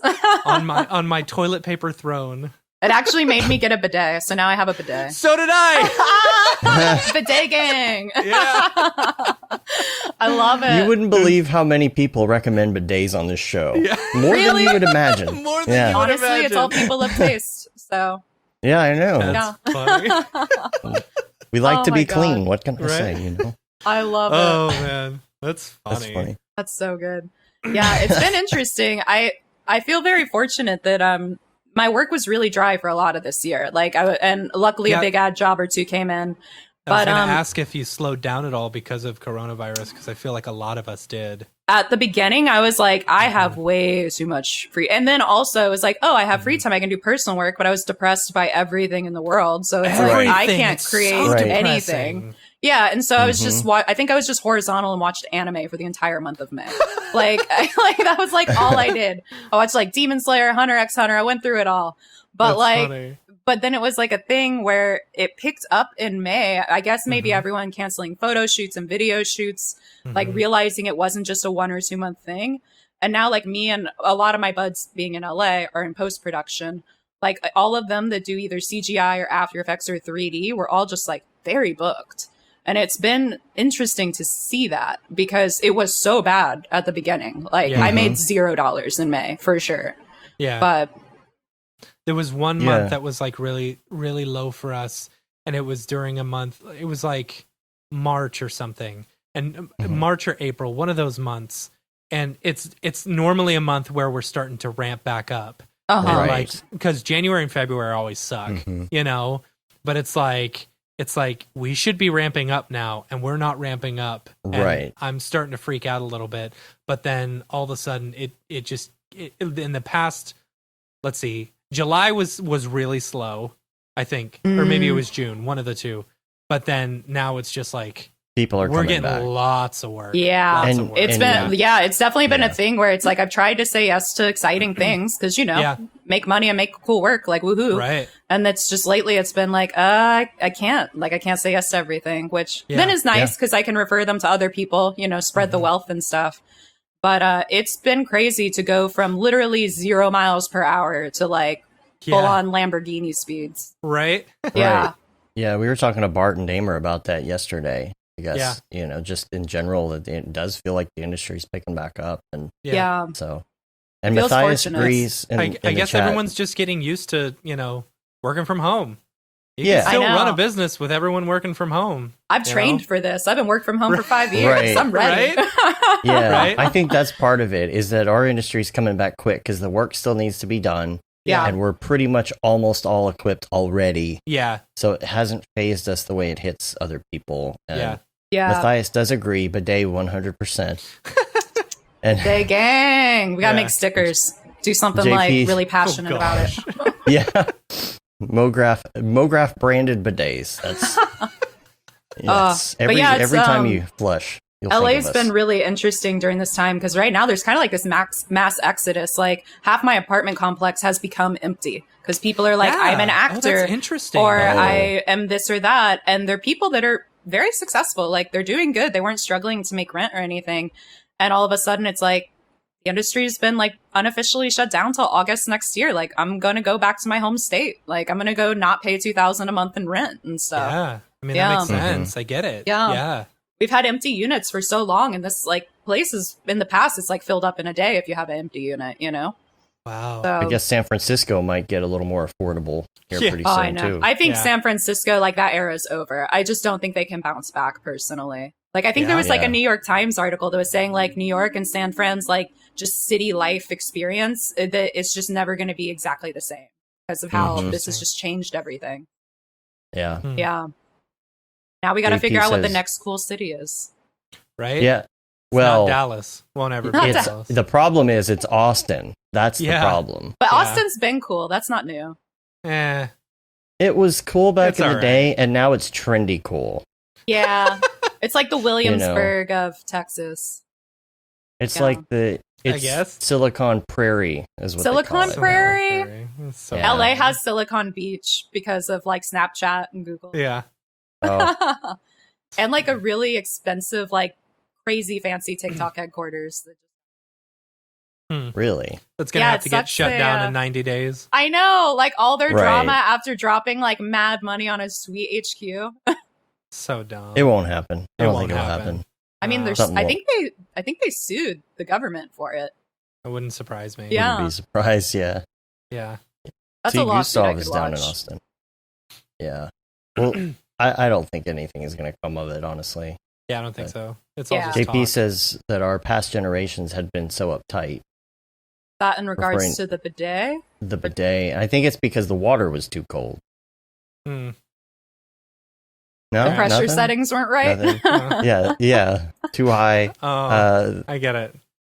Oh, come to Atlanta. I have a lot of family in Minneapolis, Atlanta. Austin. I'm in Atlanta at least Atlanta. once a year.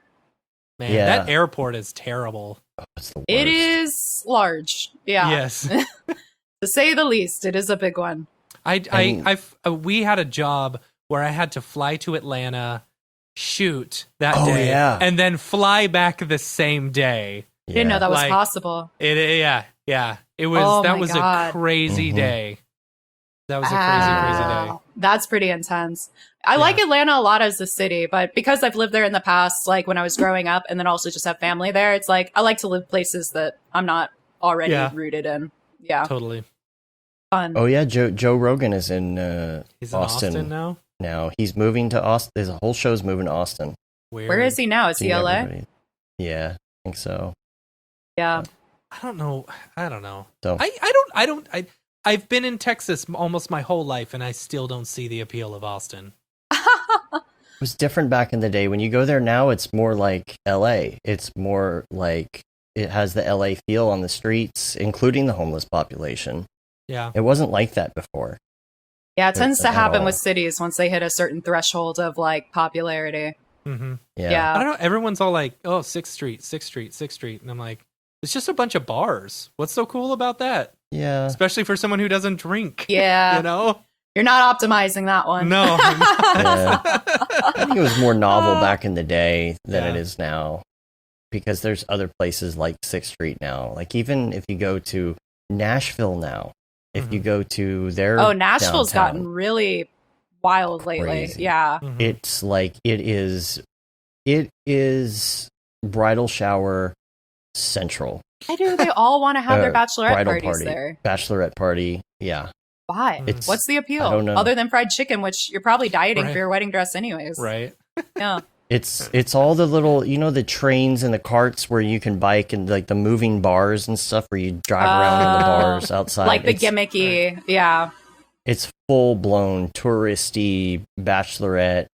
What my friend used to call woo girls. Woo girls. Woo yeah. girls. Yeah. Yeah. Because Oh they my would God. pass by on the little train all drinking at the same time and go, woo! And so he called them woo girls. And so I went to Nashville. I lived there like a decade ago, and I came back, and that's what Nashville downtown is now. That's when did that crazy. happen? It I used to would- be country, and now it's like New Orleans. Yeah. I was that's hilarious you say that. Yeah, I was just going to say I haven't been to New Orleans in so long, but that one has a soft spot in my heart. I love how like spooky old it is. But I could never live in a place that's below sea level. It just doesn't make sense. Yeah. So Oh, my yeah. my in-laws we were on a trip back from Disney World, and they're like, let's go to New Orleans, and we went there, and I was like, I don't see the appeal. I don't get it. I'm boring. I guess I'm boring. your old man is shining through. Yeah, you got to get dude. some Beat Yeah. Saber, get some life in those Yeah. joints.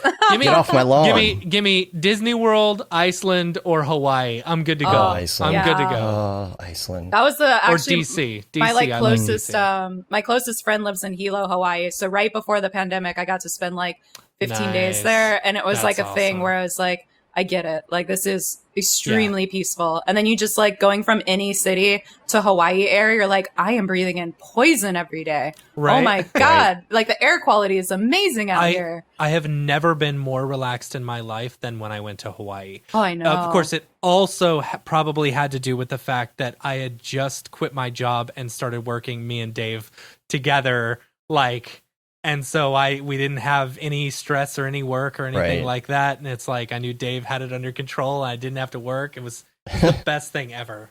Oh, that's great. Yeah. Yeah. Got you covered, bro. Right. Yeah. Got you covered. Nature Yeah. all the way. when this is over, I want to just like lounge in Costa Rica and like chill with like some monkeys that are beating me up for a week. Yeah. You're going to see the travel industry explode once people can travel again. Yeah. I bought like a bunch of Norwegian stock when it was like the low. I like got lucky and I got it at its lowest point all year. And I was like, when am I rich? Like, when is Norwegian stock getting me that vacation? I bought Southwest and JetBlue. I got Southwest and JetBlue waiting for those to go up. Yeah. Mm-hmm. That's funny. Just sit on it for a year or two and then it'll just be like Money City. Yeah. Dude, I'm flying in a few weeks, and I was able to get a first class ticket for like $250. It's just one way, but still, like, it's like nothing. That's really good. I know it's like safe to fly, but to be honest, I'm still really nervous too, because also like I live 45 minutes from the airport and I have to get there somehow. So I'm doing public transit to get to an airport. So that's like possible infection point one. Right. And then it's like, okay, security is pretty body to body, even with social distancing. It's just a lot of shared stuff. Yeah. And then it's like, okay, the airplane is safe, but it's just that whole process of getting there and getting out stresses me out. Yeah. Yeah. Yeah. There's a lot of contact points. Yeah. And I had like really bad, I know we were talking about it before the stream, but like, I think I did have COVID in January and I think it was just a really bad flu. So I feel lucky that it wasn't bad, but my body, like around April, like just everything changed for me. I got an immediate overnight literal intolerance to caffeine. Like I just had it and I went into the worst, like I almost thought I had to go to the hospital. Like I thought I was having a cardiac arrest. Like it was that, and it was only having like a couple sips of coffee. Mm-hmm. And then I had all of May and June, I had shortness of breath. I started getting full body hives. I've never had skin irritations in my life. And all of these crazy symptoms. Do you think some of it could be stress related along with like... So I had to get a lot of blood work done. And it was to rule out a handful of things. And basically the guy was like, you've always had genetic anxiety, like, because I do. And he was like, yeah, like my grandma has it. My uncle has it. Like, it's just in the family. And he was the thing. He's like, honestly, like between world events, like the news and maybe or maybe not, maybe having COVID back then, like you just need to be on medicine right now. You like just can't deal with it holistically. And it's been good since that. But it was like I lost 11 pounds in 3 weeks during the worst part of it. And I was like, this is like garbage. I do not recommend it. But it's I'm just like that one scare has made me such a hermit. And I'm like, I even went jogging the other day and I jogged in a face mask and I wanted to die. It's like 100 degrees out in a face mask breathing. But it was like, I'm that paranoid that I will just not be around people right now. Yeah. Yeah. Yeah. That's the one thing I don't do. I can't jog with the mask on. But no one's around me, so. Yeah, that situation is hard. It's so depressing. Like I know. I get Let's the talk about happy anxiety. shit. Like it's I have, and you know, like I have broken down several times where I'm just like, this is too hard. I can't do this. You know, it's been, and it also has the fact that, you know, I've got a 6-month-old and he's waking me up every 2 hours and I don't sleep well. It's like when I get a good night's sleep, I feel rested and I don't want to kill myself. You know, but when I get like 2 hours of sleep for a week straight, things become very stressful and depressing. But I feel like your Halo playing has been a stress relief. It hasn't. It depends. It depends when I'm playing with if y'all. You're winning. And the levels are going up. But when I play by myself, I'm fine because I can whoop. You can whoop. I can whoop 'em. Team effort. It's a team effort, though. You're still winning. Oh man. Yeah, it does feel nice, though, to slowly see. I feel like the worst, at least, is hopefully over. Yeah. I don't know. Fingers crossed. So I also thought that 2 months ago. Yeah. But I think, like, what, at least personally speaking, when I was, like, at my most mentally unstable point of the whole pandemic, it was also when my work was low. Because then it's like, okay, not only does my body hate me, not only can I not enjoy my favorite beverage, coffee anymore, like, probably for life, but now I also, like, feel the ego bruise of just not getting work. And when you're an independent person, you know, it's not like I can like complain to coworkers. They don't exist, you know? So it was like a thing.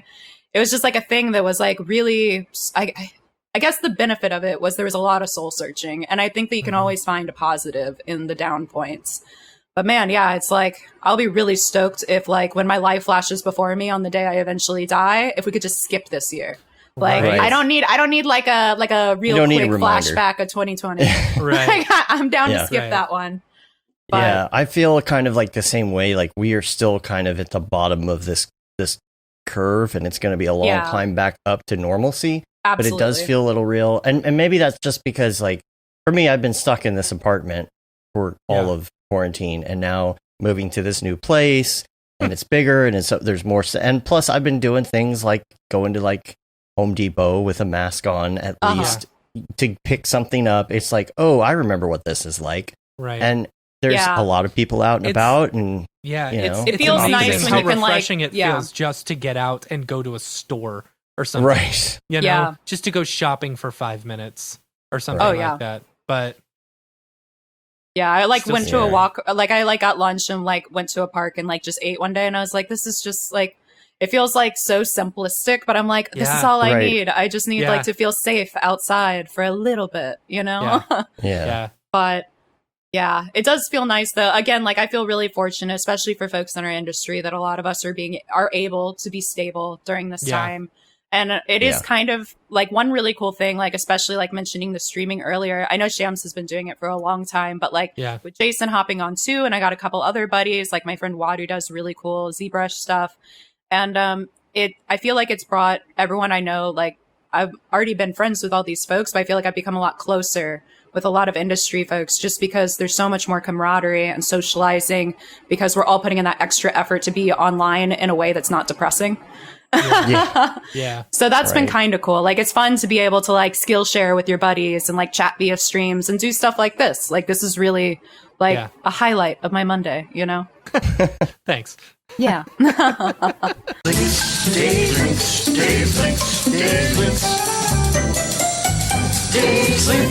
I got some links that we could talk about for a minute. That's happy stuff, right? Let's do it. Link away. So, first of all, Calvary 1.0. Calvary, Calvary is out. Yes. The officially. Yeah, it's officially. So you can I think you can purchase it, and they do the stupid thing like all the other subscription places it's a subscription. Are doing. Yeah, it's subscription. Yeah. You know, I don't know. I think it's relatively inexpensive. You know, Calvary. I gotta look it up. Sorry. Let's just look up 2D animation. So it's officially out. Let's see, join. Let's see how much it costs. It's £12 a month for the. That's heavy. It says first 500 trailblazers extra 25% off. So it's probably what $15 or 15 pounds a month. That's if you're doing it annually. If you're doing it monthly, it's £20 a month. You know, which I mean. It's not too bad if you're using it a lot. If you're using it, yeah. The cool thing is they've got a free version as well. You know, what's the difference? I don't know. Oh, export's watermarked and restricted to 960 by 540. Oh. So that's not bad. I mean, if you just want to learn it, which is cool, you know. That's because that's the thing. Free. Yeah, you want time with it before you really know. Like, is this my new jam? Right. Yeah. So, Cinema 4D Mobile. And check out the Twitter video on Cinema 4D Mobile. Man, I've got to say, I love the stuff that Arin's been doing. You know, all this marketing stuff and like the Mo Sislak thing was so funny. It's like he is taking this quarantine really well. Thriving, one could say. Right. He's having fun with it. That's fun. I love the Cinema 4D mobile interface. It's just like the regular interface, except it's so tiny you can barely. Oh. And he's like, and let's just be honest. It won't ever be on Android. It's funny. I literally am thinking of switching from an Android back to an iPhone this year, just because I'm like, there's too many apps missing. Like that's the only reason. I just want more apps. I may be like I've told myself I could probably I would be okay with never going back to a Mac. Like computer, yeah, absolutely. You know? But I don't think I can ever get rid of my iPhone. No. They do phones good. They just do phones good. Yeah. Jam now. Yeah, the iPads and the phones. Yeah, the iPads and the phones. Yeah, they do. Also got a link to Kits 4.0 from Kit Bash. This Ooh, yeah. now includes Unreal, Unity, and Houdini native files, and they have Wow. a spectacular trailer for this. Like, go Is check this the out one this that trailer. It's Arya- This is super one exciting. Aryev worked on. Yeah. Yeah. David Aryev and a bunch of other people worked on this. I don't know if there's a list somewhere of maybe who worked on this, but beautiful spot that they put together. They really And, killed it. Mhm. Yeah. The other link that I have is the virtual production one that I talked about earlier. So that's pretty much it for my links. Yeah. So Beautiful links. here's the deal. Oh boy. Here Guess we go. what? It's Here we time go. for Beeple's People. People's people, where do you get that people? People's people, what's up with that guy? What is that? Bringing Exactly. it back. What is that? Bringing it Who are back. his people? So we used to do a segment on the show, and people got a little tired of it. I know a lot of people loved it, including myself. And I thought Dave every loved once it. in a while, I hated it. I hated every it. once in a while, we're gonna bring it back. I'm And- okay and with what this every once is, in a while. we take Beeple renders and we Mhm. kind of come up with the backstory for it. And Yeah. I really wanted to bring it back this week because there were 3 particular renders that he did this week that felt very old school Beeple's People-ish, very 2018 Beeple. And so Everyone, I just everyone thought- in the chat's all excited about everybody's People's People excited. being- See, The peoples are here. Yeah. Beeple's People. By the way, did you see that deep fake? Oh my Oh gosh, my it was goodness. so good. So, Yes, did you save it, Dave? Did you happen to save it at all? I screen recorded it. Yes, you did. Good. Yes. All right. So I'll try and bring it up here so you can see. So someone did a. Do we know who it was? I don't it remember. will who. it will say on the bottom of this video once I hit play. Someone did if I a can get it to deep play. fake of Mr. Mike Beepleman. You know, Mike Beepleman. Mike Beepleman. They did a deep fake of him on Miley Cyrus's body. Oh, I did see this. It's horrifying. It is horrifying. It's so cursed. Oh man. It's Eddie. Eddie Alcazar. Yeah, and I looked Yeah. up his account, and he doesn't have this on his account anywhere. Yeah. So I'm just showing this. I wish I could link to it. So good. So good. This is the point where technology has gone too far and we must go back. Like, I am We amazed must at turn how around. accurate that looks. That is a good deep fake. It looks like a Chris Cunningham video. Right? Right? Oh Yeah, my totally. god. Yeah. Yeah. Well, thank So- you for recursing me with that image. Really Yes. appreciate it. So we'll do the Beeple's People, and I got to remember how we did all this. So take out your Beeple viewer of choice. That's right. Yeah. Okay. For me, Yeah. that's Okay. Twitter. Beefex And- twin. I'm You're on- going to, and I haven't even said this with 2020 yet, but you're going to go to August 12th, year of our Lord 2020. Yes. And this one is called Human Contact. This is August 12th. I'm trying to see if I can find the thing. I don't think I'm on his account. That's the problem. I'm just. You're on search for Twitter? people. Is that what we're looking for? Looking for Twitter. This is August 12th. This one's called Human Contact. There's actually 3 Ooh, very photos. aesthetic. This is a good Yeah. one. Hmm. Yeah. And this is very 2018 Beeple. This is Yes. Yeah, You it's know. a mood. Lone person, in the foreground, sets the scale. Yeah, That's he's just funny. thinking about the birds and the aliens. Yep. Thinking VJ, about how wondering the how all pentagram those plants definitely got- said aliens are real, and it wasn't even news that day. That's how you Right. know the world's crazy. Right. That's pretty. Uh-huh. Matt I wonder if says he is. I bet Beefex like- twin. Yeah, Beefex twin. I feel like he. Do you think that's one of the GSG skies? And like, Maybe. he just kept it. In scene? Maybe. And just like up to Probably. the CubeSat. Yeah, I love the birds that he uses. You It's see the these same a bird, lot, yeah. He Yeah. uses the same birds and then just like cuts them and moves them a little Pastes bit. them around. Oh, I mean, for why sure. not? Whatever works, right? Live your life, Yeah. Yeah. Copy paste verbs. This people has a jacket on, Yes. and a Does. hoodie, like many of them do. And these Some are the old shoes that satellite look a little dishes. too clean. I don't know. Those shoes look like they're too nice. Yeah. You'd Yeah. get some I mean, he dirt may or some have mud just- on that. He portaled in from another dimension. Yeah, maybe. And, Yeah, you're right. He's the alien. And it's Yeah. called human contact. I'm trying to figure out why it's called human contact. Oh, because he's Gonna quarantined. hack. He's alone. He's wanting contact with Were yeah. he's trying to get in touch Yes. with the original Like if we saw humans. his face, he'd have a mask on, you know, people. Right. a little teardrop saying 2020 by it as a tattoo. So, since I'll probably never write that Beeple book I was talking about, Right. I'll tell you one of my theories on this. Okay, this is one of my main ideas for the Beeple's People book, is that Earth, and we've talked about this theory a little bit, where people are portal hopping to find a new Earth to terraform and terraform stuff. and whatnot. So the thing with this is that it has been thousands and thousands of years, right? Mhm. And so the whole premise is that people have hopped so much from the old abandoned Earth that nobody even knows where the original Earth is at this point. Oh. And so the whole thing is that these branches of people have gone out onto these different planets, and humankind has kind of become disconnected from itself. Mhm. So the whole thing is Beeple's people are the chosen ones that will lead you back to the original Earth. Oh, And I like it. so Like a- see where I'm it's got going? Like Kinda got Scientology like a- sounding. Like a Mhm. Battlestar Galactica theme type thing. You know? Yeah. So- Very Yeah. culty. Yeah. Yeah, so he's trying to find some of the original humans.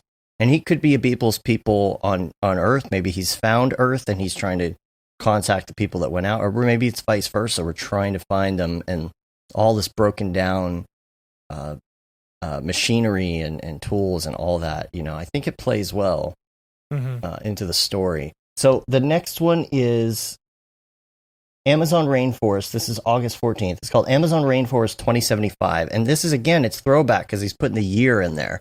Yeah. Remember we were getting all the year numbers? Yeah. And we were like getting a timeline going. So Well, this is like very, I think the words, is it solar punk or biopunk? It's one of I the can see organic that, yeah. punks. Yeah. Yeah. and this is, again, it's got the classic Beeple cargo Yeah. holds Cargo inside, shipping containers and Yeah. stuff. shipping containers.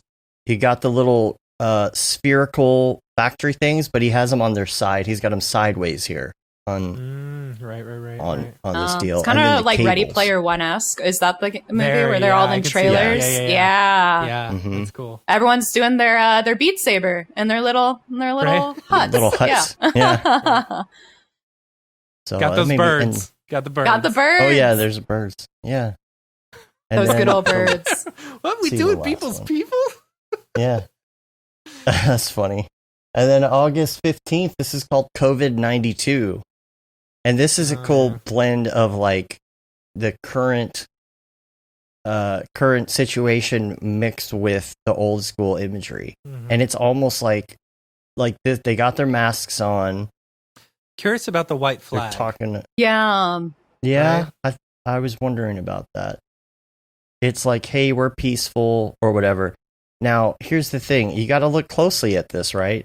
Notice the giant can of Goya beans sitting on its side right here. Oh my god.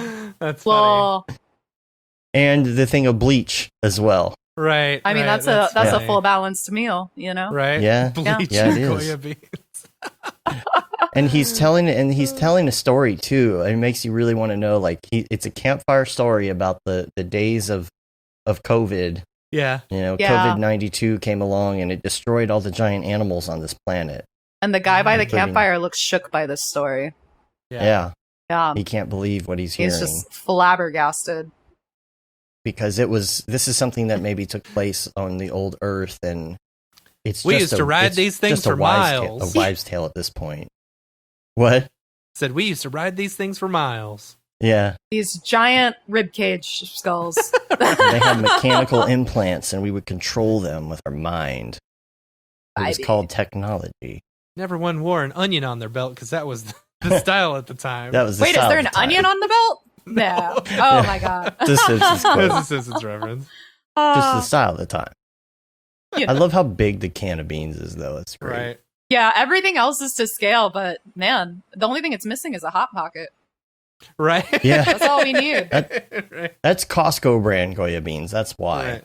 Okay, right. I got it in bulk at the Beeple's People Costco. Yeah. That's funny. The good flow of images, though. You know, we started kind of pastel-y and chilled, and we got a little dark and dreary with our Ready Player One vibes, and now we're just deceased Goya Bean fans. Yep. Man, Yeah. I kind of missed doing this segment. Yeah, why did this segment get canceled? It's fun. I don't know. Might be making a comeback. And in those days, I Nicholas had know. a picture of bumblebees on him. Oh, man. Oh, too good. So good. Yeah. Yeah. All right. So All right. we want to learn a little bit more about some of your other interests. So we have this segment we call I'm gonna run Mograph to the Recommends, restroom real and quick. this is when Matt goes to the restroom. Well, normally it's during Beeple's People, but I was so Right. excited about us doing Beeple's The People. comeback again, I was too decided to strong. wait. Yeah. Yeah. I'll be right back. All right. Okay. Maybe we'll get to So- see your kitty. Yep, there it is. Ah, napping behind that chair. We'll just trade off, and then I'll go to the restroom when he comes back. Ah, So- perfect. We're going to start off by talking about. Okay, we're going to talk about some of your favorites. So before I tell you the first thing, just remember this can be a favorite that is not necessarily your all-time favorite. It could be your all-time favorite, but it could also be just a recent favorite. So we'll start with favorite movie. Oh man, I was literally just hoping that wasn't the first question because I was like, I am gonna have to think about this. Right? Okay, I'll start with a favorite recent movie because that's just fresh in my brain. And I recently got a Shudder because like that short 55-minute movie Host came out, and it was really dope, like very spooky, and it was all written, filmed, and directed in quarantine, which is kind of cool. But that led me to find this really wild horror movie, maybe not even horror, but like definitely spooky, called Revenge. And it's just this chick who like goes like borderline like Mad Max crazy on these like 3 really awful people.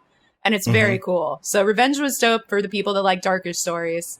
And then otherwise, I'm going to cop out and say anything Alex Garland has done. He's my favorite director. I love his vision. Annihilation has a soft spot in my heart. Ex Machina. Sunshine, which he wrote or co-wrote. Yeah. And then what about music? Kali Uchis. I love Kali Uchis. Just very sensual, great music videos, like fantastic direction. She can step on my neck any day. What do you think about Empire of the Sun? I really like them. I loved their earlier albums, and then I still like their newer stuff too.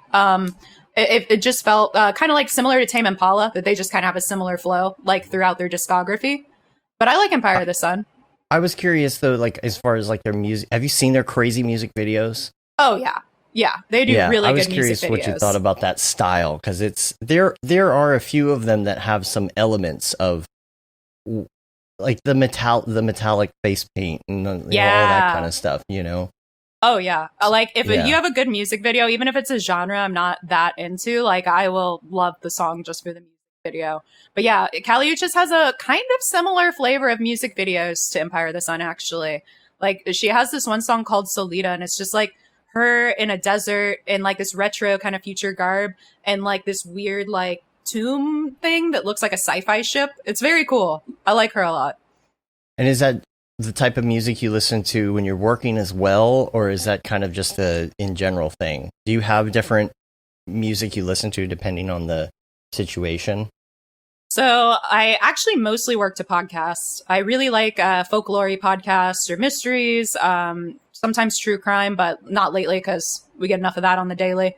Right. But so like lore is one of them. What's the other ones? There's this like really fun like fake mythology podcast right now that's like narrative. It's kind of like Limetown, but it's called Fairy. And that one's kind of cool. It's about like a shut down secret government branch that was like keeping like fairies at bay, like from another dimension, but it's like Irish fairies. So they're like really evil and like messed up. They're not like cute Tinkerbell. Cool. So yeah, I usually work to podcasts. And then when I like stream or I'm working or something like that, I love lo-fi, hip hop, jazz, etc. Like Cowboy Bebop soundtrack has been on repeat a lot the past couple weeks. It's funny. Yeah. Big fan of anything. Like I said, I used to play saxophone. I like just love those like blue, moody vibes. Mm-hmm. Well, that kind of covered our podcast question. Then we were Yeah. going to ask about podcasts. So Yeah. Ooh, yeah. you know, Yeah, I love it. Lore is great. The earlier episodes were definitely like insane because he just has such an insane library of cool things. Fairy was good. Trying to think. There's like a lot of other. Oh, I recently just started. Let me open my Spotify because I just started one that's pretty cool. My keyboard would stop freaking out. There we go. Bear with me. Elevator music plays. It is called Koabana, which is like Japanese folklore and spooky stories. So sometimes it's creepypasta, but sometimes it's like a legit, like one of their like thousands of yokai stories. And it's really well done. And that's done by, I think, like a British chick. So yeah. And then if I want to just laugh to like dark stuff, Last Podcast on the Left is really fun. Cool. all right, Matt, it's my turn to go to the restroom. Now you do TV show. Get ready, All right. Kevin. All right. Cool. All right. Favorite TV show. This year was Devs, but it's over because it was just a 1-season thing. But it was awesome. Devs? It's also Alex Garland. Yeah, Devs. It's on Hulu. I don't know. I think it's Devs. 10 episodes. Oh wait, is that the one about the guy who dies or whatever? No, is it? Is it That does or- happen in the first episode, so probably. And he like goes to this like fake heaven or something like that, or like they upload his consciousness, or is that something else? I'm I'm not thinking of- sure if you're thinking of the right one. I'm thinking of something. It's very else. it's interesting. It's like a bunch of like devs that are learning how to literally predict any and all form of reality. So it's like a lot of them Okay. talking about different types of physics and like what's right and Cool. multiverse. But it's shot beautiful. So it's Okay. like on every I'm definitely level good. thinking of the wrong show.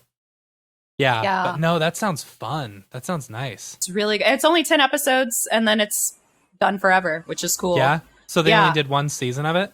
Yeah, that he just had an open and closed story, and that Hulu was cool with him just doing an open and closed 1-season thing. And it's like, we need more of those. How was the ending? Like, is it worth? I really investing? liked it. Yeah? I mean, Okay. I could see it maybe being divisive, but from my understanding, it was pretty much everyone, for the most part, liked it. Cool. Yeah. I'll have to put that one on my list. And then I'll I have to just started Lovecraft's Country last night, which was super Okay. good. Yeah. Yeah. That's like, I think some of Jordan Peele's team or producers or something teamed up with like a bunch of talented folks to basically like make something that would make H.P. Lovecraft roll in his grave. Yeah. Awesome. Very cool. Yeah. That's funny. Hello, I'm back. Hello. How'd it go? Okay, now I'll leave. No. Yeah. I mean, if you want, No, we'll no, ask. We'll ask your favorite headphones while you're gone to the restroom. Wait, that What? won't work. I don't know what I'm wearing. Oh, I think V-Moda. I Yeah. haven't heard of it, but Yeah, they have like fun like gold embellishings. Yeah, it's just it's a aesthetic choice, you know. Very Blake Kathryn. Yes. Yeah, totally. As this like fan just like blows now my like super bad frizzy hair into the Right. headphones. I got a pair of more like studio monitors, something that I can do better mixing with because the bows are so bass heavy. They're not very Mm. flat and equal. But I tried putting them on for the show, and they look so They ridiculous. do on look a your little head. ridiculous. They look so goofy. I bought because we've been playing Halo so much. I bought a pair of like Xbox like headphones so that we could actually talk to each other. And they're awful. They're so bad. They were like $20. Should have gotten the ones I got. Well, Cracking yeah, but I all don't the want way, to spend baby. $100 on headphones. You know that I'm only They're going to use while gaming.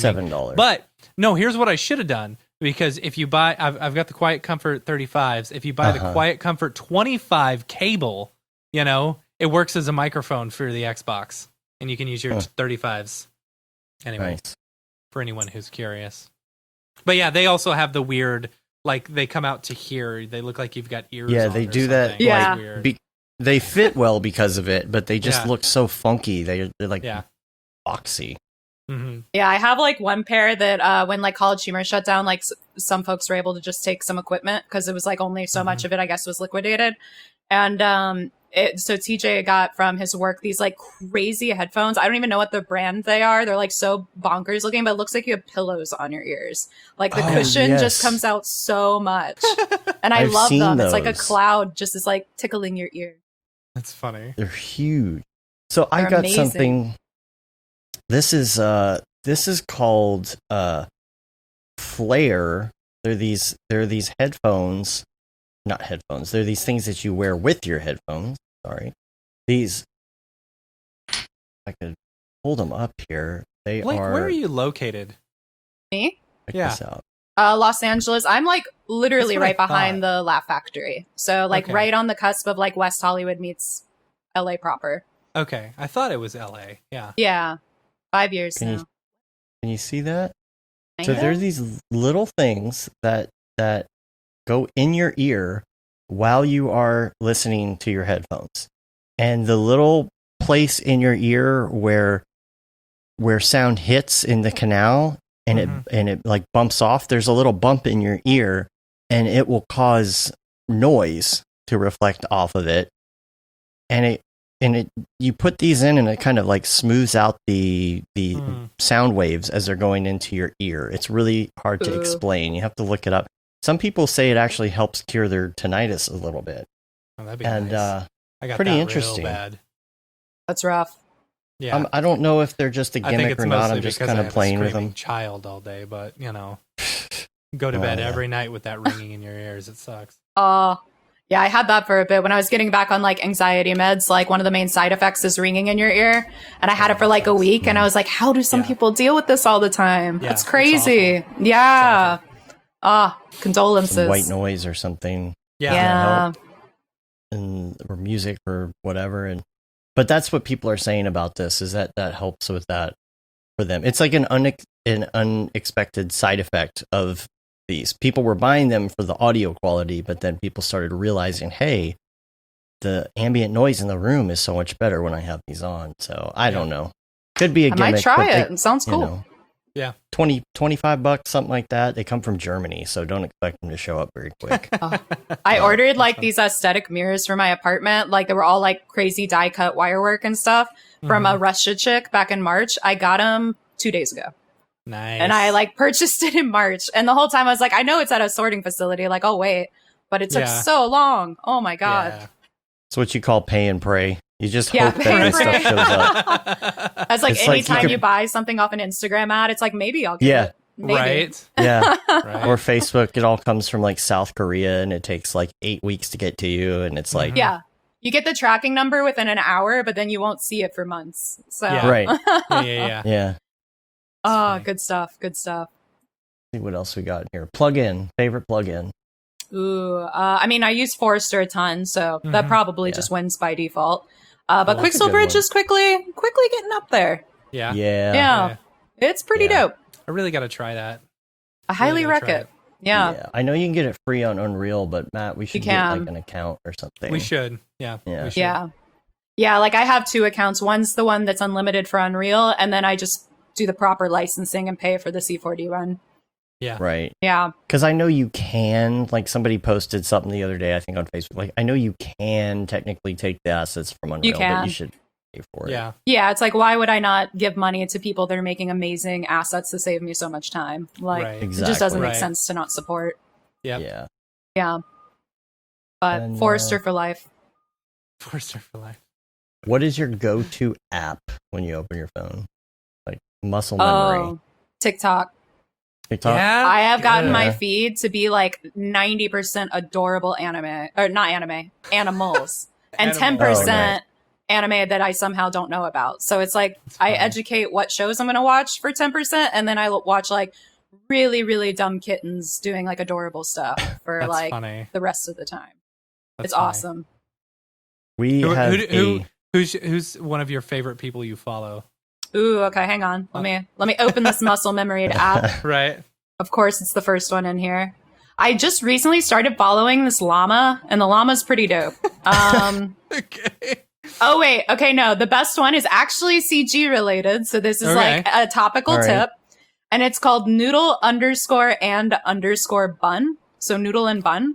And it is a super derpy fat cat that's just CG'd. And it's like, looks like the Jiggle Deformer on steroids. Oh, nice. Yeah. Yeah. It's so good.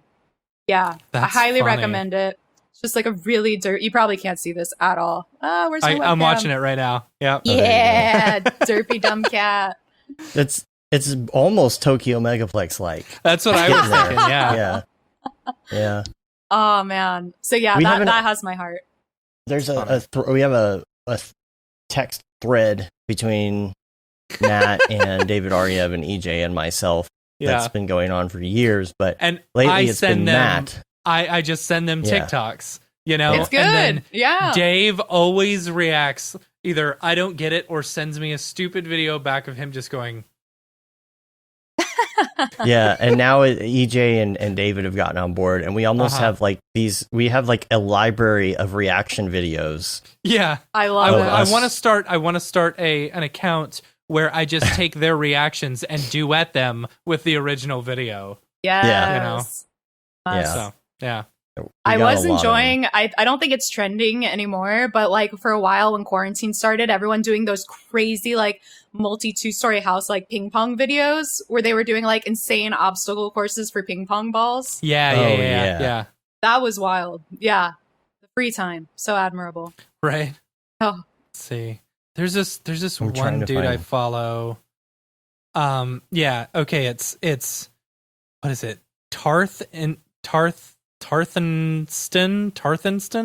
something like that. Tarthnyston. But like he has this thing called synth rat, where he always tricks you into watching a synth rat video where he'll start off the whole video like any other normal TikTok video. Oh my god, and then you all are of a sudden, kidding! Synth rat comes in and just starts playing, and it's like a Rickroll, you know? Here's Oh my synth rat, god, you know? it's so ugly. funny. I love it. It's so ugly. Yeah, He's it's one a of good my one. favorites right now. He might get a follow. Yeah. Might just have to happen. trying Yeah, to it's find just it. it's like the purest part of the but it does take a while to get the algorithm good. Like when you first start, Yeah. like it's a garbage feed until you like cater it, you know? See, what's funny is though, like when I first downloaded it, I felt like I was laughing a whole lot more than now. Like now, and maybe things are more catered to me, and I don't find the things You that I like you don't funny want to spark anymore. joy within Right. yourself. Yeah. It's one of Dave's reactions. Oh my to god, I love it. that. So stupid. Oh, that's so good. There you Yeah. What do you- These would be great reactions. Right? Good duets. AJ. Oh, I love it. So good. On brand, drinking his beer. Right? Yeah, of course. Like you do. All right, you ready As for one does. the toughest of all the questions? Never. All right. Favorite life hack. That is a tough one. I'm not very Yeah. good at life hacks. If you Oh. need a moment, I have one that I can Oh, give you. boy. I came up with my own life hack this week, Oh, and so maybe it okay. will help, Go for get the it. gears turning. Okay. So Yeah. first of all, Check our all your example. network cables before you run them. Ugh. So yeah, Dave's got to tell the story. I tried to run the network cable. I think it was working. I think it's the installation process that probably broke it. But Yeah. I'm trying to get. I have to for streaming get on this new house the gigabit Ethernet from one side of the house to the other. So I went through the wall outside the brick. I've got it all going up the wall with the other stuff and perfectly zip tied up on the ladder. I'm doing all of that right. Even like going in and putting the clear caulk on it, like inside the holes, so it's like seals correct. And I get everything set, and it will only go 100 megabit. And I think that one of the lines inside the cable broke somewhere. But that's not my life hack. I was about to Yeah. say, this feels anti-hack, but That's what, yeah. That's what Matt was talking about. My But life okay, hack so was check your cables before you run them. right, but that probably wouldn't do me any good because I probably broke it in the installation process. But the life hack that we give as an example is Mitch Myers. He always says, "Make your grilled cheese in a toaster by putting it on its side for some bomb-ass grilled cheese." Mm-hmm. Ooh, I have a bread relevant hack that I only learned a week ago. So All right. let's continue this Relevant, bread if you trend. will. Yes. Relevant. Relevance. Yeah, Yes. yeah. And that is when you get a bagel, homemade or ordered from somewhere, wherever, don't cut it in half. You dip it in water and then you put it in the oven at 350 Fahrenheit for about 10 to 12 minutes. Then you cut it in half and put on your toppings or whatever, and it makes any bagel basically taste like the most delicious New York bagel you've ever had. It's so good. It's like one from one of those like famous like YouTube like chef dudes, and it's what he does. He's just like, you wet your bagel, you put it in the oven for 350, 10 to 12 minutes, boom, done. Wow. Now, it's super are you dope. talking about like soaking it, or do you just give it a quick dunk, or maybe you run it under the sink? That's the same thing. Like, it's not going to be dripping because you got to translate it to you an gotta oven. make sure and wash the bagel really well. You're not like misting it. Sanitize. Like, you're not air plant misting the bagel. You're like giving it a nice bath and then into the thing. That's funny. All right. And then to opposite life hack, the bread, because we live a balanced diet here, is I hate working out so much, but I obviously have to. And so anytime I find myself procrastinating, like on my phone or doing anything, I'll do a wall sit until like I can't anymore. And then it's like, okay, my procrastination's over. Or I'll do a plank and then I'm only allowed to scroll while I'm doing the plank. And so then it's like, nope, it's over. So it keeps me from having any like stagnant procrastination, and then by the end of the day it's a full body workout. Dude, so I would be doing 4 hours of wall sits watching and TikTok. You'll be ripped. Yeah. Wall sits are the worst. I love wall sits. They're my favorite. I have thighs of steel at this point. Oh man, and if you want to slow down time, do a wall sit or a plank. The plank is the longest minute that has ever happened. It defies all logic. That's true. Yeah. Even people good at planks, it's the longest minute of your life. It's funny. But it's a good one. I've got a life hack. Oh, every time you die in Halo or Call of Duty, you do 5 push-ups. Ooh. Man, I'd be doing 50 push-ups every single game. I'd be a bodybuilder or more. Yeah. You spawn in like 5 seconds. Yeah, but you could do 5 push-ups in 5 seconds. That'd be pretty quick. You just do it in between the levels. You just you plank in between the levels. That's a good. That's a good one. Yeah. Man, we're all gonna be like the most like rock hard bodies with these practices. The next time we meet up, just like super. You've been doing looking. planks in between? No, wall no. sits. Yeah, wall sits. I got a life hack for you. All right, let's hear it. And I thought about that this week because I struggle with procrastinating on things that I know are not going to be fun to do, right? Right. Mm-hmm. Or not necessarily fun to do, but even sometimes starting a new fun project is scary, right? You're like, oh, I got to do this, but I'm not in the groove. I'm not in the groove yet. I'm not in that fun groove point. I'm in the setup point of a project. Or you got a client project coming up and it's not necessarily your favorite thing to do, right? Yeah. So you got to do an explainer video. I don't know. Right. But so here's my life hack is if it's something you really don't want to do and you know it's coming up the next day, and let's say it's late, like 10 o'clock, 11 o'clock at night, right? You open everything up and you get everything set and you start working on it. You just start, even though you know you're not really going to get much done. And I think it's the part where you know that you don't have to finish it tonight and you only have to go as far as you have to go, makes it feel different. It just hits different. It's just like, oh, no big deal because I really didn't have to do this until tomorrow. And then what you do is you get past that little itty bitty hump of just starting to dig into the project, and then you stop. But you leave all your apps open exactly where they were. You save, of course, so that when you get up the next morning, it's already open and you're already in it. And you're like, well, I already started this project. Yeah. So it doesn't feel, it just feels different. And I don't know how to describe it. And you probably get a better night's sleep because you're not dreading having to work on it the next night. Yeah. You feel like you're in the project already. Oh, I'm already halfway done with that. Something like that. It's just, it's a mind trick to play on yourself. I do something similar, not with work, but with email. So like I'll write emails the night before and I'll just save it to drafts. And that because also I don't want to be stressed out that I might get a response across time zones, overnight. Yeah. But then it's like, okay, I wake up 7 a.m. my time. I send the emails and I look like super ambitious for the day. I'm definitely not. Yeah. I like that. Yeah. I schedule emails. There's an email scheduler that I use sometimes, and I'll tell even it. Fancier. Yeah. Because, if it's 4:30, you don't want it to go out because if you get a response by 5, then people expect things at 5:30. Yeah. So. Sad moment. Yeah. scheduled to go out at like 8 o'clock at night, and then it looks like you're working late. Exactly. Yeah. And they assume, or you send it on the weekend. They're going to assume you're working all the weekend. There you Because go. you're in quarantine now. And that's what Hope you the do. clients aren't You just watching all go, this. Right? Yeah. Whoops. I mean, Oh, man. I don't do that. I will say lately I've been actually preferring to take a weekday off and to work one weekends because I love Right. not having email on the weekends. Like it is Yes. so That's a awesome good to idea. not. That's a really Yeah, good idea. it's something I've Yes. just started doing in the past month or two because time has lost all meaning while we're indoors. Yeah. And it's been really nice. Like it feels like a healthier lifestyle for me personally. Yeah. Like usually There's some Tuesdays or weekends. Wednesday, I'll just take it off, but then it means I'm working Saturday or Sunday. So Mhm. Yeah. Yeah. It's not a bad idea. Monday Nice. is like our throwaway day because we do the show and the day's like Mhm. just about over.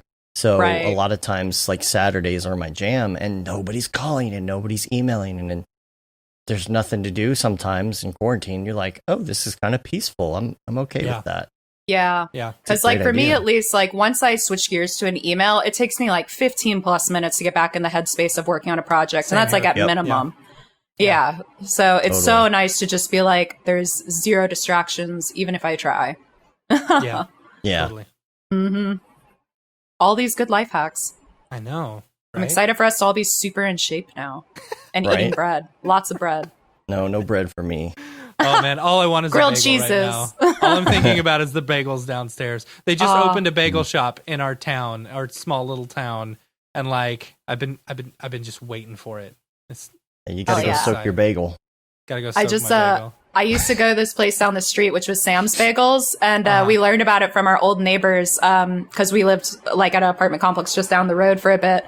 And our neighbors like introduced the place to us by going, "I am from New Jersey and I am Jewish, and these are the best bagels, and Yeah. I can say that because it is my heritage." And I was like, "Okay, That's I guess funny. they're the best bagels." And then, like, The- sure enough, I ate them, and I was like, "These are the best bagels." Dang. Yeah.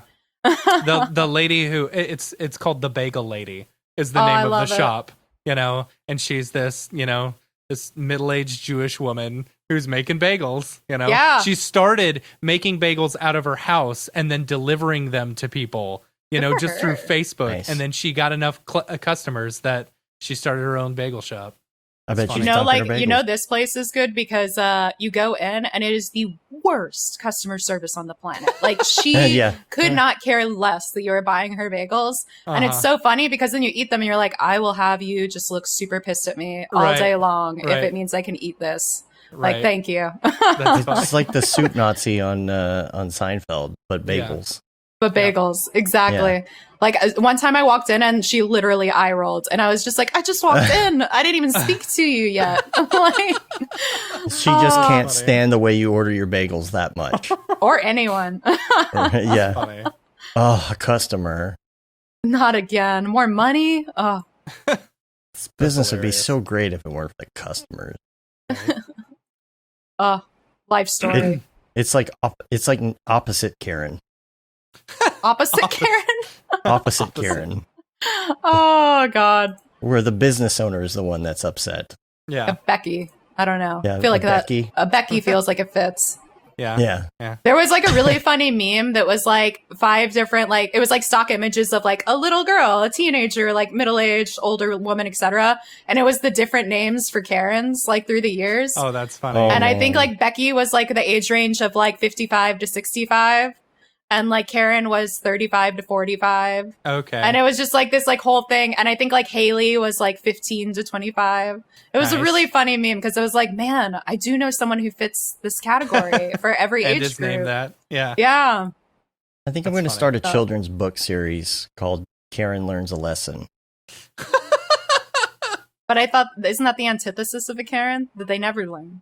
Yeah. Well, that's true, but I'm trying to progress I'm just trying to progress society.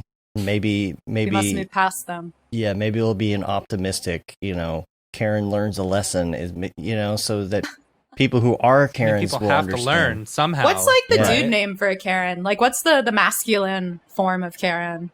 Funny you should ask. So somebody did a study. Okay. Mhm. And I'm not kidding. He did some research and went back through names and did correlations to figure out which name was around the same time had the same trend line as the name Karen. And that word was Terry. Now, the problem is that Terry Crews would never have that. Yeah.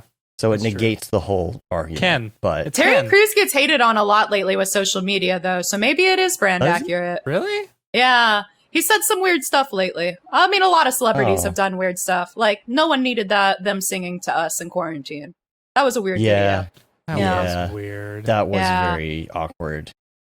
It's like trying to sit through like, you know, to me it's the equivalent of when you were a kid and you were Yeah, watching it's a Ken. movie with your See? when you were Yeah. watching a Ooh, movie Ken. with your Ken. parents and like a sex scene came on and you were in the same room with your parents and like it felt so awkward. You're like, oh, it's Maybe for know, you. Those two were making out on and your parents are there and you're like, oh, that's weird. I might have I think I can brag and say I have the most embarrassing cringe moment of a sex scene with my parents. Oh boy. And it was, I went to theaters with my dad and my very like humble, not conservative, but to himself grandpa. And we saw 300 and they have that really long, like oracle naked, like gross people touching her scene. And the whole time I'm just like looking kind of downward and my dad's just like iron gripping the AMC like armchairs and my grandpa is just shaking his head and like looking in all directions but the screen. And the whole time we're just like, this is the first 10 minutes of the movie. Like this is That's going to funny. be Yeah. a ride. It's gonna be a long movie. Oh Yeah. my God. It was so funny. Yeah. Soft spot in my heart. That's funny. Yeah. Well, that was an easy 2.5 hours, I gotta say. Very. Oh yeah. wow. Yeah. That flew by. I have to Yeah. work. Oh no. Yeah, I know, right? yeah. I gotta Weekend's get over. to running new cables. Apparently, jeez. what? Oh my God. Girl with the dragon tattoo. Yeah. That's a brutal I one.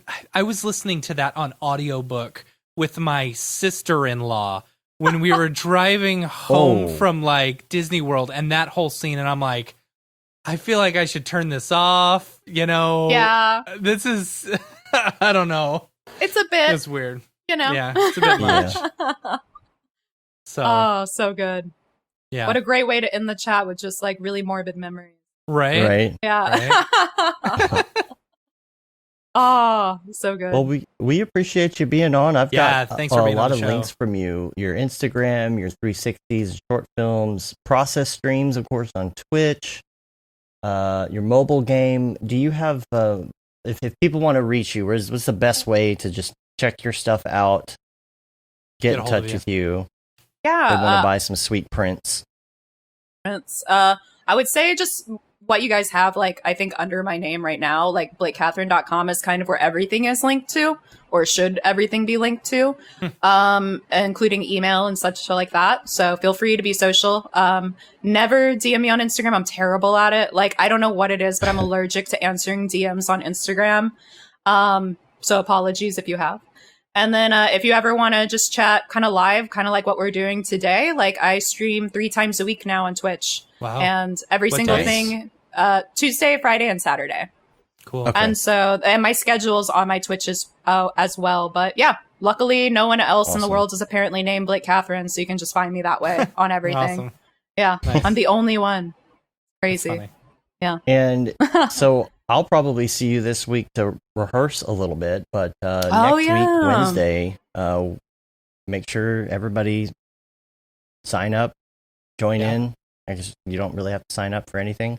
Just go log in, sign up for YouTube so you can comment, because there's some great comments going on in there. They get a lot of people watching that, and it's a lot of fun. It's spend a day with your Mograph friends looking at some cool tips and tricks and Yep. projects and whatnot. So, and if you want to find out the information on that 3dmotionshow.com, and you can see the lineup, you can see some of the other scheduled events, and check out our site, mograph.com/live, to find out more information about some of our events, including whenever we're going to reschedule this Brandon event that I had for the wrong Yeah. day. So we'll figure that out here probably this afternoon and change it. But you can rate us on iTunes, leave a review. You can also subscribe. Helps get our ratings up. The newsletter goes out about once a month or so whenever we have a bunch of content to show everybody. That just went out. So You can say you've been there, done that, got the t-shirt with the Mograph logo tee, the Paul Babb Feel the Bab 2020 shirt. All the profits from that go to Doctors Without Borders. And the Render Things t-shirt, hoodie, and long sleeve tee. And the That Render is Fire shirt, which you are only allowed to wear ironically, unless you're shams. Unless you're shams. And that's it. We're on Facebook, Twitter, Instagram, YouTube, Mograph.com. We need to send her Subscribe. a shirt. We got to send her a shirt. Yeah. For sure. Yeah. Fire. So fire. That's it. Yeah. Boom. We're at the end. Finale. Thanks a lot Confetti. again. Yeah. Thanks a ton for being Thanks, on the show. everyone. This was so fun. This was lovely. Good way to start the week. Right? Yeah. Now get back to work. Get back to work. Good. All right. We're going to take off. Until next time, I'm Dave. And I'm Matt. And I'm Balake. Have a good one. Later, yo.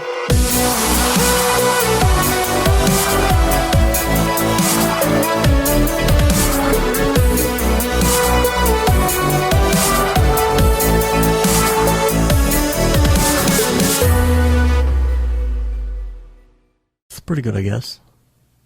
Mograph.com, an online resource for motion graphic artists. Start your week with the Mograph podcast. Industry news, interviews with your favorite artists, and terrible humor. Watch live shows and interviews from Mograph events like NAB, SIGGRAPH, Half-Res, and local meetups. Our Mograph Talks feature live demos and motivation from artists all around the world. Sometimes you gotta make stuff that you're not gonna put on your reel, and I'm not here to judge. What if Rick and Morty show up for the countdown at midnight? That's where I peaked in life, in my career. We gotta stop this thing, Rick! It's gonna kill us all! Hear from the people that create your software, design your render engines, and artists that are changing the face of modern motion graphics. You get that render done. Yeah, you better frame what? Mograph tutorials and online classes will teach you about Cinema 4D, After Effects, as well as other popular software and render engines. Throw in the HDR Studio, take the render settings, pick the HDR, put in a reflection, and gorgeous. Branch into new software. Learn time-saving tips, techniques, workflows, and lessons that'll keep you up to date in the world of motion design. Oh, brother, those are some of my favorite elves. I love projects that scare me. When our art director comes to us and asks for something that I had never done before, man, it gets me pumped. Join the conversation in our live sessions. Check out our plugins or join the hundreds of daily active users in our Slack channel for technical help, advice, contests, or just to joke around. Real nice banana. Ah, that's so funny. All right. I'm gonna live forever. Subscribe today and get the latest updates on our YouTube and other social media channels. Take all your dreams and just do it! We don't care how you get here, folks. Just get here. Subscribe to Mograph.com.